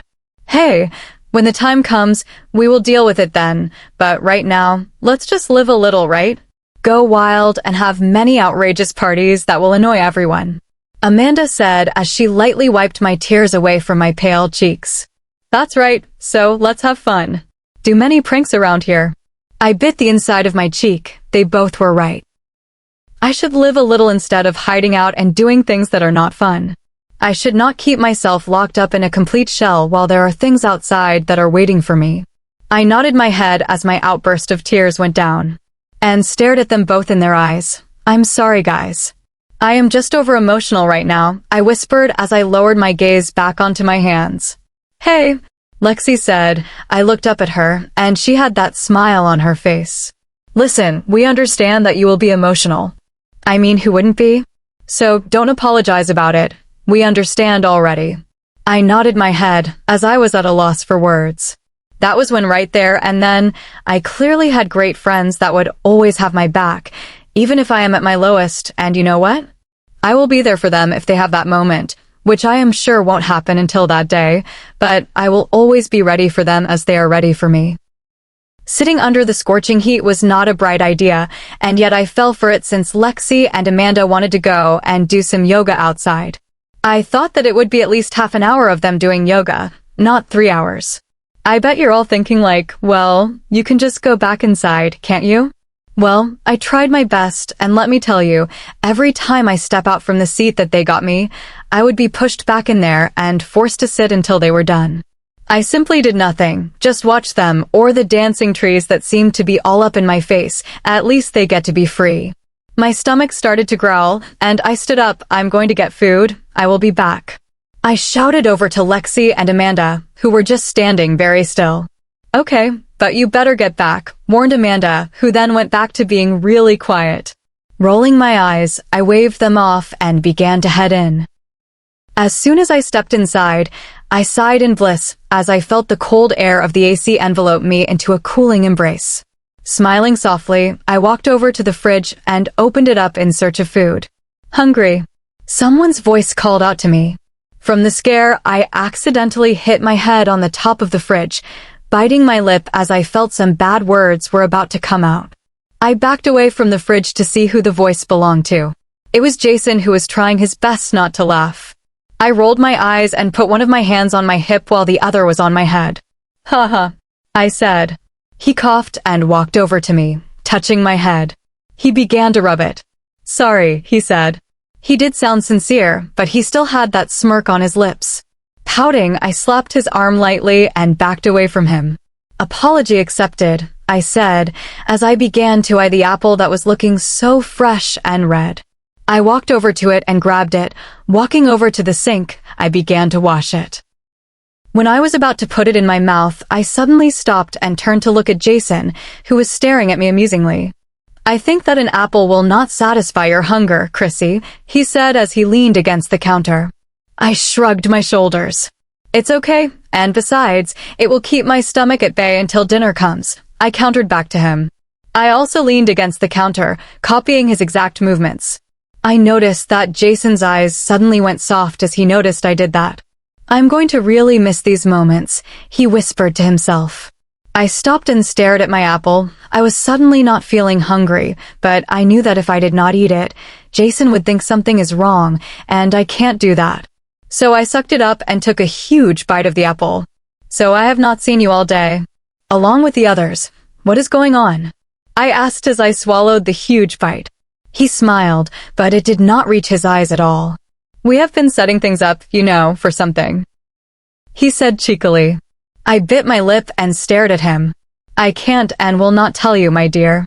You just have to wait, he said as he turned around and began to saunter outside. Wait for me, I said, pointing at myself. He looked over his shoulder and looked at me before smirking. Then with his hand, he motioned the zip and throwing of the key before he left my sight. What were they planning? Chapter 19. Christina. I slowly breathed as I felt the coldness seep into my body.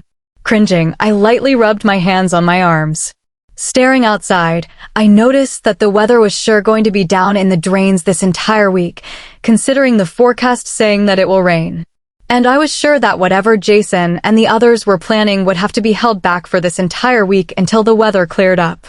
Would it be rude if I were a bit happy that this surprise was held off? I was never really the party girl. I always liked to curl up on the sofa, reading, then getting drunk and having fun in a way. So far, I was sure that everyone thinks that I am a nerd and maybe a loner, but hey, what can I do? I just love to be alone and be in the comfort of my house. But I did promise Lexi and Amanda that I would live a little, so I guess whatever they tell me to do, I will do it. Well, not everything like skinny dipping. Not really my style. Hey, Jake's voice said to me. Spinning around, I stared at him. My eyes were a bit wide. I looked down and had a soft smile on my face. Hi, I said softly. He looked pretty surprised that I would answer back to him. I turned around and faced the window, once again staring outside.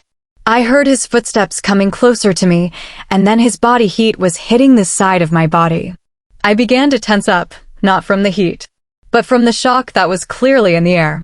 Do you feel that? He asked lowly. I nodded my head. Words could not be formed properly right now. I coughed after a while and brushed some of my hair behind my ears. From the corner of my eye, I could see that Jake was watching me. "So, what are you up to today?" he asked, trying to make conversation. Turning to look at him, I smiled and simply shrugged. No clue, but since the weather is going to be bad, I was simply just thinking about watching movies. He nodded his head and looked ahead. Okay. I knew that he wanted to join me, and knowing me, I did not want to have any hard feelings before I leave this place. "Do you want to join me later?" I asked softly. He snapped his head at me and nodded, a bright smile on his face. "I would love to." I smiled and nodded my head in reply. "What movie do you want to watch?" I asked him. He scratched his head. "I can watch anything. You can choose since you wanted to watch movies." I laughed softly and stared at the ground before looking up once more to see that his eyes were on me again. His actions really brought me warmth that made my heart flutter and caused my stomach to fill with butterflies.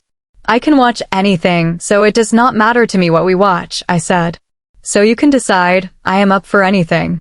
He once again scratched his head, which made my hands itch to do that for him. It must be the bond, I thought as I watched him carefully. Though even if it wasn't the bond, then I would not know what I should do. Probably jump him? Gosh, my mind is going crazy now. "Okay, how about we watch Frozen?" he said. I started to laugh, and then Jake joined in as well. After our laughing fit, I wiped the corners of my eyes. With a smile on my face, I turned around and leaned my back against the window, so I was facing Jake. Staring at him, my eyes softened and so did my heart. Even though the moment that he came over and talked to me, it had already softened without me knowing. I stared into his eyes to see that his eyes were also soft. I coughed and moved my hair over to one side of my neck. "Let's not watch Frozen, okay? I have watched it quite a lot lately, and I am quite sick and bored with it," I said with a chuckle at the end.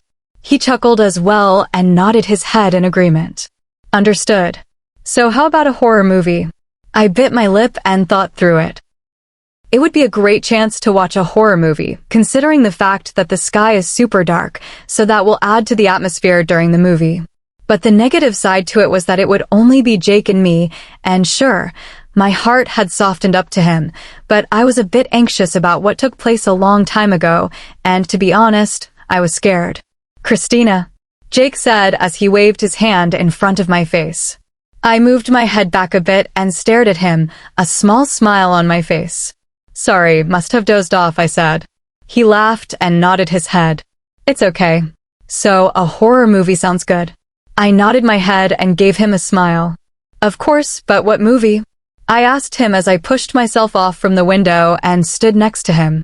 "Well, there is The Exorcist and The Conjuring. The Hills Have Eyes 1 and 2. Jake said as we both made our way toward the living room. I laughed and nodded my head. "Let's not let you think too hard, shall we? So let's put on The Conjuring first, then The Exorcist, and lastly The Hills Have Eyes." He looked down at me and nodded his head. "I can surely think hard." "I am smart," he teased me. I rolled my eyes and shook my head. "Sure, whatever suits your style," I said, causing him to erupt into a loud laugh. I peeked through the ends of the blanket at the scene in The Exorcist, where the young girl was crawling down the stairs. Boom! A huge flash of lightning flashed through the peaked window, causing me to shriek and jump before hiding completely under the blanket. I heard laughter coming from my right, and slowly, I looked up to see that Jake was watching me with amusement on his face. "It's not funny," I said back to him, which only caused his laughter to come out even more. He put his hands on top of his stomach as he tried to control his laughter. Sorry, but you should have seen your face." I pouted at him before another booming noise echoed throughout the house, causing me to shriek once more.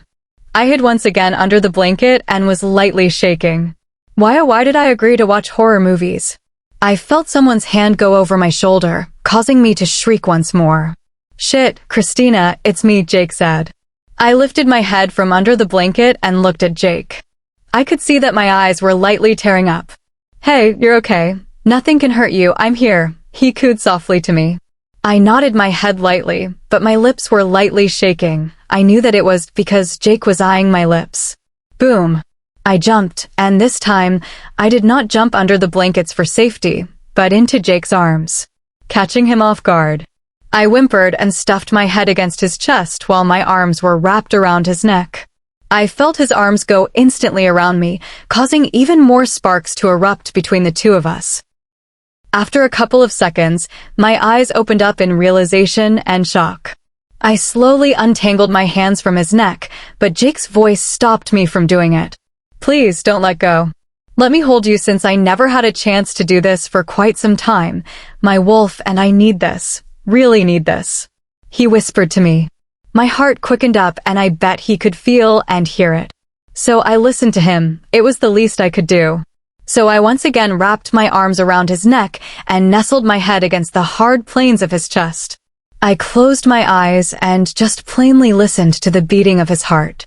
Somehow, listening to it made me feel calm and relaxed, and before I knew it, I suddenly fell asleep with the last thing that I heard was a bloody scream coming from the movie. Jake! Christina had fallen asleep in my arms. I gazed down at her peaceful face, and my heart began to clench in pain. My thoughts began to show images of the day that will come. The day that will have her lying in a coffin. Her eyes closed shut as her chest was still, looking peaceful as if she was Snow White awaiting her true prince to wake her up. But this time, there was no prince because she was gone from our world. I closed my eyes and leaned my head against her head, savoring her scent and the feel of her body against mine.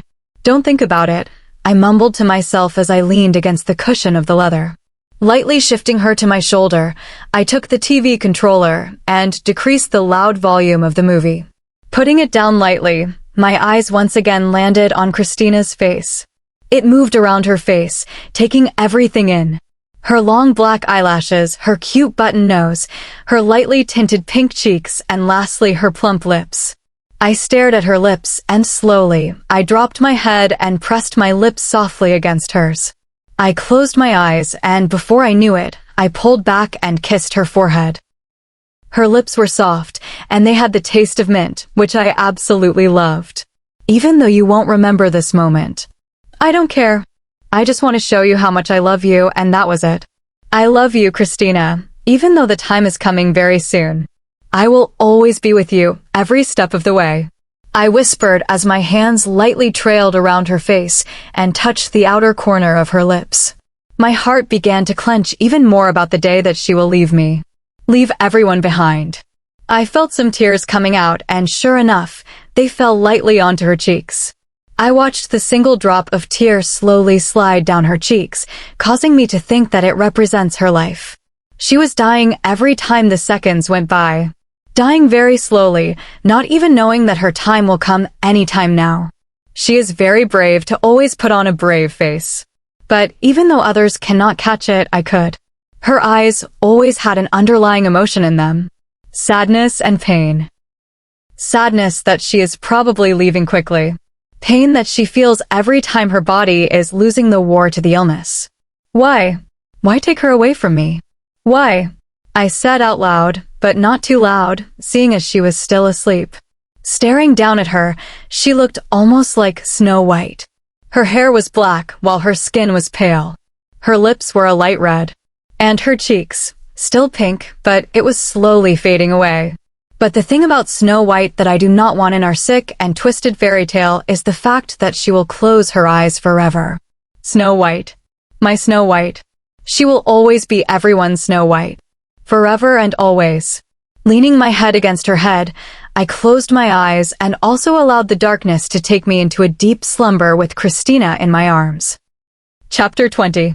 Jake. My eyes fluttered open, and I began to freak out.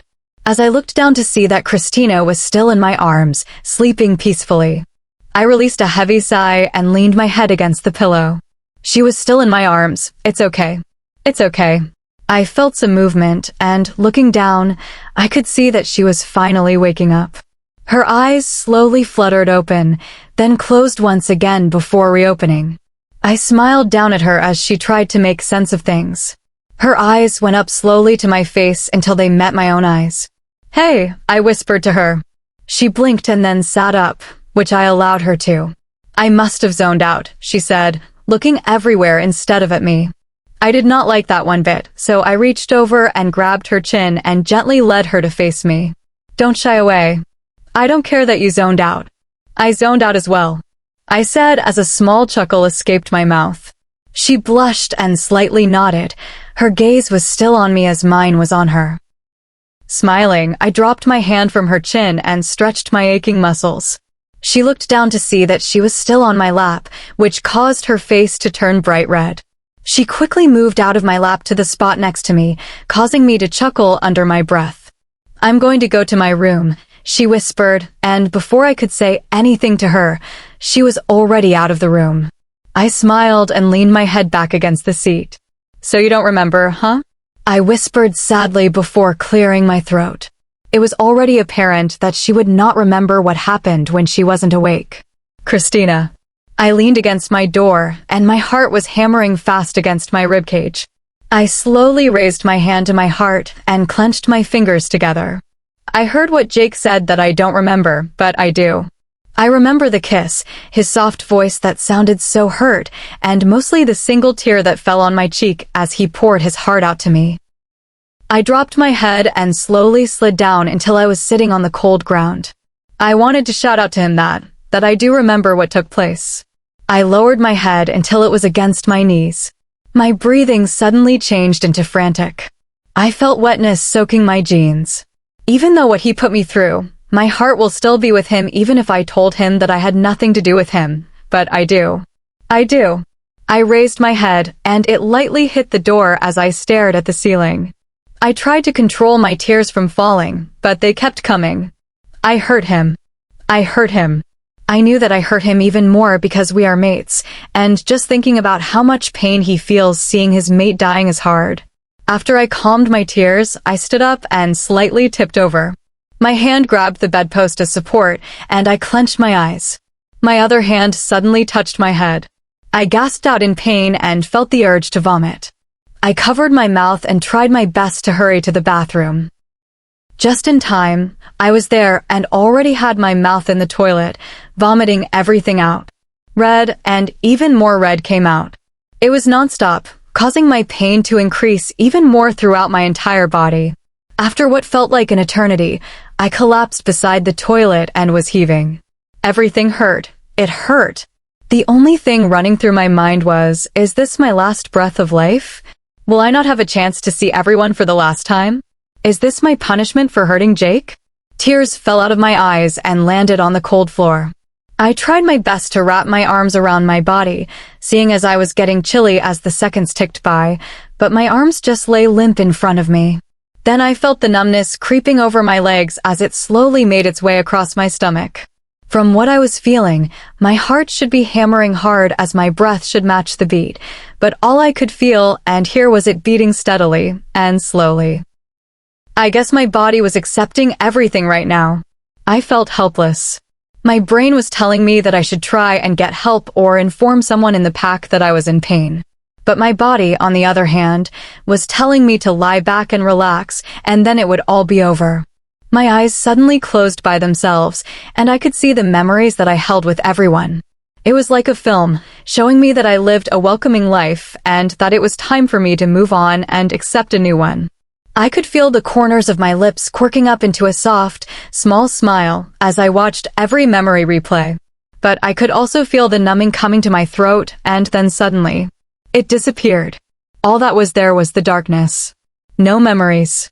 Just plain old darkness that I was used to. In the background, I could hear the ticking of the clock, and inside my head, I could listen to my heart beating. Is this what I will hear before my heart ends? That question kept going over and over in my head until it suddenly came to a stop. I can't do this anymore. So far, my body has chosen this for me, and I should accept it, right? Fighting it will only cause my body to weaken even more. So I lay there, waiting for the moment when it would come. Then, as if answering my prayers, I could begin to hear and feel my heart beat slower than usual then. I could finally hear the silence. Chapter 21. Christina. Beep, beep, beep, beep. That was all I heard. Was this heaven? If so, I thought it would be the sounds of birds chirping, something like that. Then it hit me, the heat and the familiar feeling that was in my right hand. I tried my best to clear my clouded memory, but it still would not clear up. It just kept getting cloudier. I could not do anything but stay there and hope that maybe it would go away. Murmuring could be heard around the room. I tried my best to open my eyes, but it was too heavy. I tried my best to open up my ears so I could hear what they were talking about, but I only got half of what the voices were saying. She, be, wake, heart, stopped, times, body, ready, down. Then the last sentence I could hear fully was, please be prepared. With what I've heard, I was still alive. A machine must be helping my heart to beat, making me half alive, and that I may not make it tonight. I can't leave right now. I just can't. I need to see their faces and say goodbye before I leave, if I leave tonight. I can never tell Jake how I truly feel about him. Please. Please. Jason. She may not be able to wake up, considering her heart had stopped multiple times, indicating to us that her body is ready to shut down. Please be prepared, Eric, Dr. Henderson, said to me, his head lowered to the ground. I heard the murmurs from everyone else who was in the room, but I did not give them a second glance. All I could process was that Christina may not make it tonight. The past few nights her heart did stop, but this one was going to be permanent. I clenched my hands into tight fists. My breathing was getting heavier, my eyes were getting blurry from the unshed tears. I felt a growl rise from deep within my chest, but I did not want to let it out. Then a loud crashing noise caught my attention. Snapping my head over to where I noticed that Jake was throwing punches through the hospital room. Everyone who was in the room was slowly backing away from him. They knew for a fact that handling an angry alpha is worse, but an alpha whose mate is dying? That is like signaling for another world war. I looked at everyone. Leave us alone, I murmured. No, I am not leaving. I can't leave when he is angry. What if he hurts Christina? Shouted Tristan, who was standing at the doorway staring at Jake and me with a heated gaze. Tristan came as fast as he could a couple of days ago, when he had heard that Christina had fainted, but when he got here, I could tell that something had happened between them both, considering the fact that he never left her side then, and would always gaze at her face as if she was his son. Well, that was what every one of us men did. I am not going to lie, but in my heart, Christina holds a precious spot, a spot that no girl or anyone else could ever replace. Alpha Tristan is right. I am not leaving this room. Ryder said calmly as he pushed himself off from the wall. Ryder, he too came when he had heard, but it was worse for him considering the fact that the moment he got here, her heart stopped beating. It terrified all of us, especially Jake. We felt hopeless, as if we could not do anything to help her. Fine, everyone else, leave us, I ordered. Everyone bowed their heads and began to pile out of the room, giving all of us single glances before the door was shut tightly. I walked over to Jake and placed my hand over his trembling shoulder. Jake, I said softly. He turned around slowly, and I could see his tear-stained cheeks. I felt bad for him, smiling softly. Go for a run. You need it. He shook his head. I can't. I can't and will not leave her. What if I go and when I come back, He wandered off, then he spun around and began to punch the walls with rage. Jake, Tristan said as he slowly made his way over here along with Ryder. Go, nothing will happen to her. Don't think that way, Ryder said. And I guess that was when Jake snapped. You all don't understand, he shouted. You all don't know the pain that I felt whenever I look at her. The pain that I will lose her any day now.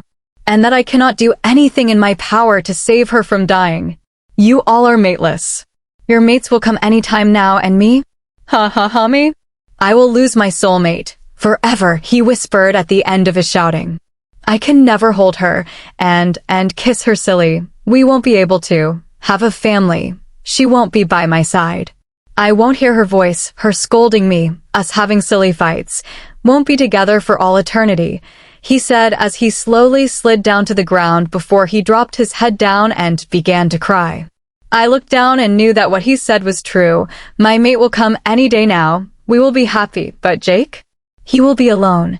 He won't have any happiness in his immortal life. Looking over, I could see that Ryder and Tristan also agreed with what Jake was saying.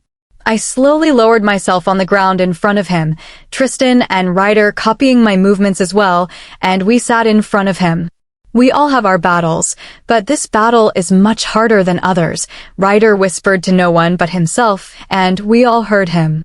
This battle is really the hardest we all have come across too. Everyone is hurt in the process of this battle, but Christina and Jake? They are the ones who are hurt the most. They can never be together after the battle. Jake. My heart was hanging on a single string. I could do nothing to help her, just stand on the side and watch. When her heart stopped multiple times in front of my eyes, I was about to go insane. Insane to the point where I could hurt my pack members. After shouting and getting out everything that I wanted to say, the weight somewhat felt lighter, but whenever I looked up to look at her, the weight came back. But it is much heavier. I closed my eyes, just thinking about the time we spent together in the living room. The kiss that I gave you. And you in my arms sleeping. Was it the last chance that I had to spend with her? The final one? Before she takes her away from me? I let out a shaky breath and shook my head. She can't take you away from me. I won't let her. You have to stay by my side. I thought. You have to fight it. I have so many things that I need to tell you. Please, don't leave. Chapter 22. Jake. We were still sitting on the ground, just allowing the silence to settle over us. I was a bit glad that none of them wanted to talk. Then I heard the soft patter of rain against the window. Looking over to the large window, I could see the outline of the tiny water droplets hitting the window lightly. The sound of the rain hitting the window and the monitor that was connected to Christina's body caused me to stand up. I stood up, surprising Tristan, Jason, and Ryder. 3 of them stared at me with questioning eyes, but I paid them no heed. Walking slowly over to Christina, I gently sat down on the chair beside her and picked her hand up and raised it to my lips. Kissing it, I put the side of my face over it. Please wake up, love. Christina. Please wake up, love. Jake? Jake is with me right now? My heart began to soar as I thought of him being with me. But it quieted down as I wondered if the others were here as well. But how could I know? I am stuck in this darkness that won't let me leave. I tried multiple times to wake up, but I could not. It was like my mind had already given up. I was lost. You need to sleep, Jake. You are going to harm your body if you do this. I will stay with Christina, so go and rest. A motherly voice echoed around the darkness. Have I heard this voice before? Yes. Jason's mother. Miranda. No. I am fine. I get enough sleep as it is. I already eat whenever I am in here with her, so just leave me alone. Jake's voice said out, but it was deeper and huskier, meaning that his wolf was trying to get out. Which was obviously a bad sign, but of course Miranda does not take offense. I could faintly hear her footsteps retreating and a door being shut, then it was silent. Please wake up. I need you. Jake's heartbroken voice echoed around me. I'm trying, but it won't let me. I shouted. But of course, he could not hear me. Then my senses all disappeared, making me feel once again helpless. Tristan. Any signs yet? I asked Jake quietly as soon as I was sitting opposite him. I did not get why I bothered asking him that question. It was obvious that nothing had happened. If something did happen, then she would be sitting and having a conversation with us, instead of just lying in bed, motionless. I sighed and turned my gaze to her face. Even when she is pale and has many tubes connected to her, she is still beautiful in my eyes. I closed my eyes and leaned against the chair. My thoughts suddenly went over to what happened between both of us in my car the day that I dropped her off. We finally reached the pack house where they were all staying. I stopped the car and turned the engine off. I could tell that no one was home. They were probably training or had gone somewhere. Both of us were simply sitting quietly beside each other. The silence was not awkward, but it was comfortable, which I knew she really enjoyed. I heard some squeaking and turned to see that she was turning her body slightly to stare at me. When my eyes met hers, she broke out into a soft smile, and I slowly watched her as she raised her hand to tuck in her hair. Thank you for driving me home, Tristan, she said. I smiled at her widely and poked her head. Of course I would drive you home. I'm not cruel enough to let you walk or find your way home. I promised that I would take care of you, and I will.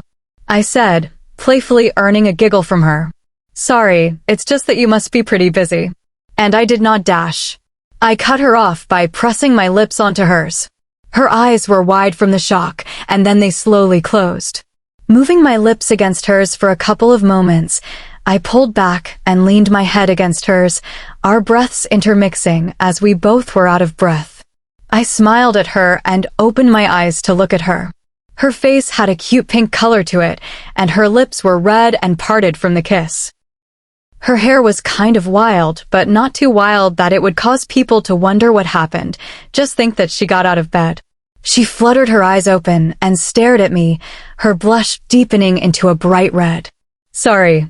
I had to do that. It's just that I wandered off sheepishly." She only nodded and unbuckled her seatbelt in a hurry. I simply watched her, my eyes filled with amusement. "Thank you once again," she murmured before making a quick dash out of my car and into the pack house. My eyes were still on the door, and I started laughing. For a sick girl, she ran quite fast. Shaking my head, I started the car once again and began to drive off as the pack house slowly got smaller and smaller in my rearview mirror before it completely disappeared. That memory really was something. I must have a smile on my face, but it was not as big and bright as before. This time it was simply small and soft. I breathed in deeply, sitting upright to see that Jake was sleeping. His head was beside her hand. To be honest, I did feel sorry for Jake and Christina. But the things that he and everyone else did to her, I can't let that go, ever. Even though Christina would want me to, I just can't. I know that Ryder as well as Jason would hold grudges, but for Christina, they are trying their best to let the past go and just embrace the present and upcoming future. If what Dr. Henderson says is true, and that tonight Christina will pass away, then I just can't imagine an immortal life without her. Christina. The numbing came back again. I started panicking, which was not a bright idea because as soon as I started panicking, I began to feel stabbing pains in my chest. I fell to my knees and wrapped my arms around my trembling body. I could feel the sweat forming on my forehead. My breath was getting frantic once again. I closed my eyes and bit my lip from shouting out of pain. The only sound that would come out was whimpering sounds. Is this really goodbye? Could the doctors, after this, no longer save me? Tears began to fall from my eyes at the thought.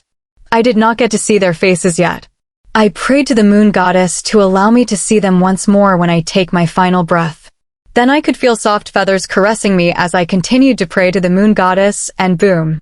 There was a flashing, bright light. Chapter 23. Christina. Beep. Beep. Beep. Beep. Beep.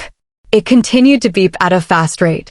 I could hear footsteps running around me, and the door was always opening and closing. I tried to open my eyes and had a bit of relief that I could see a tiny amount of what was going on. My eyes could only peek and not fully open, but I did not have to worry. I could see almost everyone. But I was searching for someone. And that someone was Jake. I tried to raise my hand up, but was a bit worried that the numbing would not allow me, but then I could suddenly. I slightly moved my head to see that my hand was indeed hanging midair, and it was trembling a lot. The urgent footsteps suddenly went quiet, and then I felt someone's hand go over mine, sending sparks and warmth around my entire arm. Christina, Jake's voice said to me. His face had a shadow over his jaw. His eyes had deep dark circles underneath them. His hair was a mess as well as his clothes. But that did not matter to me. The moon goddess listened to me. I felt some tears appearing, and I was happy that I could see Jake and the others one more time before I leave. I tried to speak, but before I could, another sharp pain crashed against my chest. I whimpered in pain and started to shake. Feeling something wet sliding down my forehead, I knew that it was my own sweat. It's okay, I'm here, we are here. Cooed Jake urgently as he tried his best to hide his pain, but I could still see it in his eyes. Jake! Christina was awake. The clock was about 11:45 p.m., and thankfully, she woke up before midnight. I could feel a burst of happiness in my wolf in me, but somewhere I could feel a tinge of pain. Pain in my chest area. I knew right then, and there it was Christina. She was currently feeling it. She started thrashing around in her bed, but it was not huge, just slightly small. I looked up to see that every one of us had a look of panic and that we wanted to help her, but we could not. There was nothing to help. I closed my eyes as I felt some pressure build up behind them. Opening them, a couple of tears fell onto her cheek. She stared at me pleadingly. My wolf started whimpering. I leaned my head against hers and breathed deeply of her scent that was ever so strong. "I'm so sorry. I can't do anything to stop the pain," I whispered to her as I gazed into her eyes. I knew that she so badly wanted to speak, seeing as her mouth would open up and close constantly, but as soon as I said that to her, her eyes held understanding in them, which broke my heart even more. She knew that any second now she would die. I shut my eyes, and a small sob came out from my mouth that only she would hear. I felt her hand come and touch my arm lightly, feeling the sparks from where she was touching. Opening my eyes, I noticed that she gave me a soft smile. We stared into each other, not caring that there were others in the room. This moment will only be for us, only us. Amanda. Watching Jake and Christina together broke my heart. I felt sobs wanting to break out, so I covered my mouth with my hand and silently watched them as tears slowly fell from my eyes and onto the ground. I dropped my hand and took a deep, shaky breath before looking over to my side to see that Lexi was trying to calm down. But who could? I looked over to see that everyone had tears in their eyes, and Jason, Ryder, and Tristan? They looked even more heartbroken than all of us, except Jake, of course. They all had a special bond with Christina that no one could ever beat. And that special bond is? Love. So, of course, it would and has always been obvious that they had true feelings for her. But Christina did not want to acknowledge it. She did not want to hurt their future mates who would be coming into their lives. I grabbed Lexi's trembling hand and squeezed it gently. She looked at me, and we gave each other sad smiles before turning our attention back to them. Jake. We continued to stare at each other. For a few seconds, I would look up to see the others. She was still shaking in my arms, and every time her shaking would get worse as she would close her eyes tightly and clutch onto my shirt tightly. I could smell Dr. Henderson entering the room. His footsteps seemed to change. I could hear him whispering to Mr. and Mrs. Lex, and I was thankful that I had super hearing. I could already see that she cannot hold on any longer, so please say your goodbyes. I turned my eyes over to her and dropped my head to her neck. Tears were now flowing out even more. I knew that she could feel the wetness soaking her neck and hair, but she did not stop her caress. She can't leave. She can't. She can't. I agreed with him. But what could I do? Even though we prayed to the moon goddess not to take her away from us, she did anyway. We were too late. And, because we were late, we will lose our mate forever. Christina. I knew what Eric told everyone just a moment ago. I could already feel it. And with Jake's action, and the tears coming from his eyes and falling into my hair, told me that I was right. I so badly wanted to speak, but I couldn't. It was like my vocal cords were ripped off. I moved my gaze across and saw everyone's face, and then it landed on Jason. The one who made me laugh whenever I had a rough time, the one who was always by my side, never giving up on me. Ryder. Silly Ryder. The one who threatened everyone who came and talked to me, which was mostly boys. His crazy attitude whenever there was a female walking past him. And Tristan. The kiss that we had still made me blush like a lovesick fool. His wonderful French, in which he would sometimes talk crap about me in that language. I will miss them so much that I feel like I could never get to leave in peace, since I would be constantly worrying about them. Jake started moving up and away from my neck. My eyes softened at the sight of him. His eyes were red from his constant tears. His lips were cracked, and it was trembling. His chest was moving in a painful manner. I could feel the pain and numbing coming back, but I paid no mind to it as I stared at my mate. My mate who tried his best to make me happy. That tried to bring our hearts together. The pain became bigger and bigger, as well as the numbing. I smiled at him softly as the tears fell from my eyes. Goodbye. And the last image I saw was Jake before I was sucked into the darkness. Epilogue. Jake. Her pupils dilated. Her smile dropped slowly from her face. Her chest stopped moving. Her hand slipped from my shirt and landed softly on her side. And the monitor that was supposed to monitor her heartbeat was in a flat line. Everything was silent. Only our heavy breaths could be heard. The only loud sound that filled the entire room was the long beep coming from there. Then everything changed. People were shouting and crying. Some were even calling for her to come back. Half of the men were throwing things and punching the walls. And me? I sat there, simply looking at her eyes. But there was no response. She simply stared at the ceiling, motionless. I picked her cold hand up and brought it to my face. That was when I snapped. I started crying my heart out, calling her to wake up and to not leave me and everyone else here, but mostly I was crying out, "I love you." I grabbed her body and gently moved it towards my chest. Her face was against my chest, and I started rocking back and forth. My head was on top of her head. She was gone. She was taken from me. I am alone. A couple of days later /. It was a gloomy day. A really gloomy day, to be exact. These past couple of days, it has been really hectic. I asked Jason and his pack if it was okay for us to move Christina's body over to where my pack is. I really want her to be buried where I can go and visit, not somewhere in a different country. Thankfully, though, Jason agreed to it, and so here we are at my pack house. I was currently sitting in my dark bedroom. My hair was messy but not oily, as it should be, seeing as my mother made me shower for today. I have not shaved at all. I didn't really care. Who would? You know, I lost my mate, and I don't have any reason to care anymore. Raising my head, I felt some fresh tears falling down my face. Knock. Knock.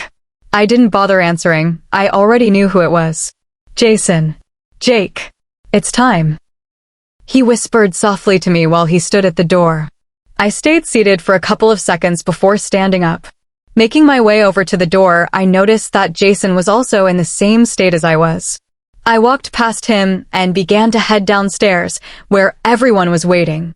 As soon as I reached the ground, I felt someone wrap their arm around my own. Looking at the arm, I followed it up to where Maria was. She had no sorrow in her eyes, just plain indifference in them. That annoyed me. "Babe, after this, let's go somewhere else, okay?" she asked me with a half smile. That was when my wolf pushed through and took control. Listen here. Just because Christina is dead does not mean that you can easily get into my heart. No one can. Only my true mate. For all you know, you are just a tool that will be used and discarded. So don't act like you've won, because after this funeral, you will be stripped of your status and be treated like an omega. I am sure everyone in the pack would enjoy seeing you leave. She let go of my arm and quickly walked away. I was breathing heavily as my wolf allowed me to regain control of my body. I closed my eyes for a second before opening them to see that my pack was nodding in approval, some even giving me a quiet nod of respect for handling Maria. I felt someone's hand over my shoulder. "Let's go, we don't want to be late," whispered Ian, who had just arrived last night. I sighed and nodded my head, brushing off his hand, then walked out of the house and into my car. I didn't wait for half of my pack, who were still getting into their cars. I just drove off toward where we would bury Christina. I was the first one to reach there. Well, there were some guards who were standing around the entire place, guarding her burial spot and, of course, her casket. I sat in the car and shut the engine off. My dead eyes were simply staring at the spot. Seeing everything in place just feels so real. That was when tears fell from my eyes. I clutched the part where my heart lies and was banging against it. I dropped my head onto the steering wheel and tried to calm myself before I stepped out of the car, but I couldn't do it. It was so hard to say goodbye. Goodbye to my one true mate that was supposed to be alive and by my side until death took both of us together. But instead, fate decided to play a sick joke on me. They decided to take away my other half. Everyone was standing around the casket. I was the one who was in front, and then there was Jason, Ryder, Tristan, and then Ian. The priest was speaking, but I did not pay him any attention. My gaze was locked on her face. Her casket was fully white. There were her favorite flowers that were lying on top. It was red. I moved my eyes over to her picture that was standing next to the priest, and I felt more tears fall from my eyes. She looked absolutely beautiful. Her face was filled with life. Her eyes had that twinkle in them, her lovable dimples. Her dark, beautiful hair framed her oval face. She looked like an angel. My angel. I was brought out of my gaze when Ryder called me. Huh? I whispered hoarsely. It's time to lay the flowers, he whispered hoarsely as well. I nodded my head and swallowed the built-up saliva. I walked my way up towards her slowly. Every step that I took was getting heavier and heavier until I finally stopped in front of her casket. It was closed. Seeing as it was raining, I laid the flower and rested both of my hands on top of the casket and lowered my head. I could feel the sympathy of the gaze that everyone was giving me as I cried once again. I am so sorry. Sorry that I could not be there for the time and helped you get through bad things. So sorry that I chose someone over you because of the false lies that were fed to me. I am sorry that you did not get to live life more if I had a chance. I would trade spots with you, so that you did not have to go through these terrible pains. Sorry for not being there for you. Sorry for being a failure. Sorry for being a disappointment. I cried out against the pounding of the rain. I love you so much that I can't express to you how much I love you, I whispered. My mother went behind me and hugged me, murmuring that it would be okay, but will it? After watching everyone lay their flowers and say something to her, they began to lower her casket. That was when I dropped to my knees and did nothing but allow the tears to flow silently. I was currently in my car driving back home. Looking at my rearview mirror for a second, I could see that everyone else was behind me, also heading home. But I knew that my father ordered everyone to watch over me, seeing as when someone loses their mate, they end up harming themselves or becoming a cruel and heartless rogue. The rain was not getting lighter by the minute. It simply stayed the same as it was during the funeral. Then all of a sudden, the song that I knew was Christina's favorite played through my stereo. / Raindrops are blown into flowers by the wind. Flowing time cannot catch up with the galloping white horse. Silly words written on your palms. Do you still hold them tightly? Clouds rolling up and down in summer. Tears evaporate with the passing of time. All of us along the way, has anyone got lost? She was dancing around the kitchen in a white dress that made her look even more angelic. A smile on her face as she whispered the lyrics. We promised not to leave each other. Must always be together, even though we had to fight against time. Even though the whole world turned its back on us. Snowflakes are blown into shining pieces by the wind. Our hairs are whitened. We said that we would venture into the world together. The moment that I watched her from afar as she was planting some flowers in the garden out back. The wind rustled her hair and floral skirt around, causing her scent to reach my nose. Do you still remember it? In that summer, we made an infinitely large wish. Hand in hand we may art with me, carrying us across the river of sadness. You said that you would not part with me, and that we would be together forever. When I first saw her before I rejected her, how her eyes were so fragile. Now I want to ask you, was it just a kid's babble? I did not have the heart to cheat you in our green days. Neither did I betray you at our young and naive ages. How I pushed her away and how she seemed to disappear without a trace. Oh, the heavy snow, please do not erase the traces of our past. Oh, the heavy snow must not be able to erase the memory we left to each other. The day that we spent time together watching a movie that scared us so much. And how I gave her a kiss that was filled with love and sorrow as she lay in my arms, sleeping. What date is today? Green grass is thick. The bright moon accompanies you 1,000 miles away. How she passed away in my arms, giving me one last smile before it was wiped off her face and replaced with a cold, empty look. Today is her funeral, and that is the end of us, the end of her life, her story. I slammed my foot onto the gas pedal, and the car accelerated. When I reached my house, I slammed the brakes and got out of the car as fast as I could.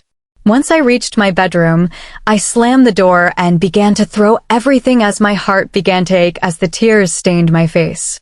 Once I was done, I fell to the ground and clutched my hair. Everything on a daily basis always reminds me of Christina. That I lost her. That I did not get to fix everything between us. Why? Why? Why? Why? Why? I shouted before it was replaced by my cries. It hurts too much. "It hurts," I whispered as I took one of my hands and placed it against my heart while I kept my eyes shut tightly. That was when I felt a hand over mine that was clutching my chest. It sent sparks throughout my body. My eyes opened up and I froze. Could this be? No, it can't. But this feeling, I thought to myself. Then that person's voice spoke up. "Jake," it said softly. My heart started fluttering, that voice. "That voice is Christina." Snapping my head up, my eyes began to widen and then tear up as I took in the sight of her in front of me. It was indeed Christina. She was wearing a white dress that flowed at the waist. Her hair was soft and wavy. Her eyes held so much happiness in them. Everything looked the same, but the one thing that stood out was that she was glowing. She leaned down until she was sitting in front of me, grasping my hands off from my hair and chest. She brought them to her lap while she stared deep into my eyes. "Oh, how is this possible?" I whispered. She smiled softly and touched my cheek. "Everything is possible. You must thank the moon goddess." "She allowed me to see you," she said softly. Her voice was like wind chimes that made my heart flutter even more. But as soon as she mentioned the moon goddess, I soon became angry. "No, I will not thank her. She took you away from me," I said to her heartbrokenly. She smiled sadly and shook her head. "Yes, even though she did, but you must understand that even if she did not take me away, I would be dead already. She took me away because she knew that I was suffering, and she wanted to end the suffering for me, as I wanted it to end the moment that I found out that I was dying." I kept silent as I stared at her. That was when I noticed that she was crying. I raised my hand and was a bit unsure that I might not be able to feel her, and I wiped the tear away from her cheeks. Fine, but I can't get over the fact that you are dead, really dead." "I had so many things to tell you," I whispered as I stared away from her. That was when she pulled me to her chest and embraced me. I wrapped my arms around her and embraced her. "I'm not so strong anymore," I whispered against her chest as more tears fell from my eyes. "You are strong, so strong that I know that you can fight this ache and pain and become the best alpha to this pack that I know you can. They need an alpha. The children need an alpha," she whispered back to me. I closed my eyes and let out a shaky breath. I opened my mouth, but before I could speak, she cut me off. "And when you told me that you didn't tell me everything, I heard every single thing that you have said to me. And the one thing that I have to say to see is that I love you so much," she whispered before pulling back to stare at me. I felt my heart heal the cracks and fall in pieces over what she told me. I smiled at her. She leaned in and gave me a gentle kiss on the forehead before pulling back, while our foreheads were together. And that day when you kissed me while I was asleep, I remember it clearly as well. And that caused me to laugh out a broken laugh. "So for me, heal your heart and be the best alpha that everyone depends on," she said to me before standing up, leaving me staring at her legs. I looked up to see her giving me a broken, soft smile. "Goodbye. I love you," she whispered before turning around and walking out towards the window. I stared at her and smiled. "Love you," and then she disappeared. The moment when she disappeared, my heart somewhat felt lighter, but not completely. It was still incomplete without her. I turned my head back over to where she had left and noticed that one book was on the ground and it was spread open. Standing up, I walked over there and reached down to pick it up. Flipping it over, a piece of paper fell out from the crack and landed on my feet. I once again reached down and picked it up, and my eyes widened. It was a picture of Christina and me before everything went down the drain. She was wearing a light blue dress that was just above her knees, and her hair was clipped to the side with a very cute bow that I gifted to her. I had my arms around her waist and was staring down at her with love in my eyes. That was the best moment of my life, and I touched her face over the picture before turning my attention back to the book. "It kills me to see someone as handsome as you so sad. You don't deserve to be." I traced and reread the words over and over again. "Christina" is written all over it. I smiled and closed the book and placed the picture on top of it. Lifting my head, I stared at my ceiling as one single tear fell down my face. "I will do this for you. I will become the best damn alpha out there, just for you, no one else." I whispered before turning around and starting to head down the stairs to where everyone was. I had many things to say, starting off with my visitor who was in my room just a while ago.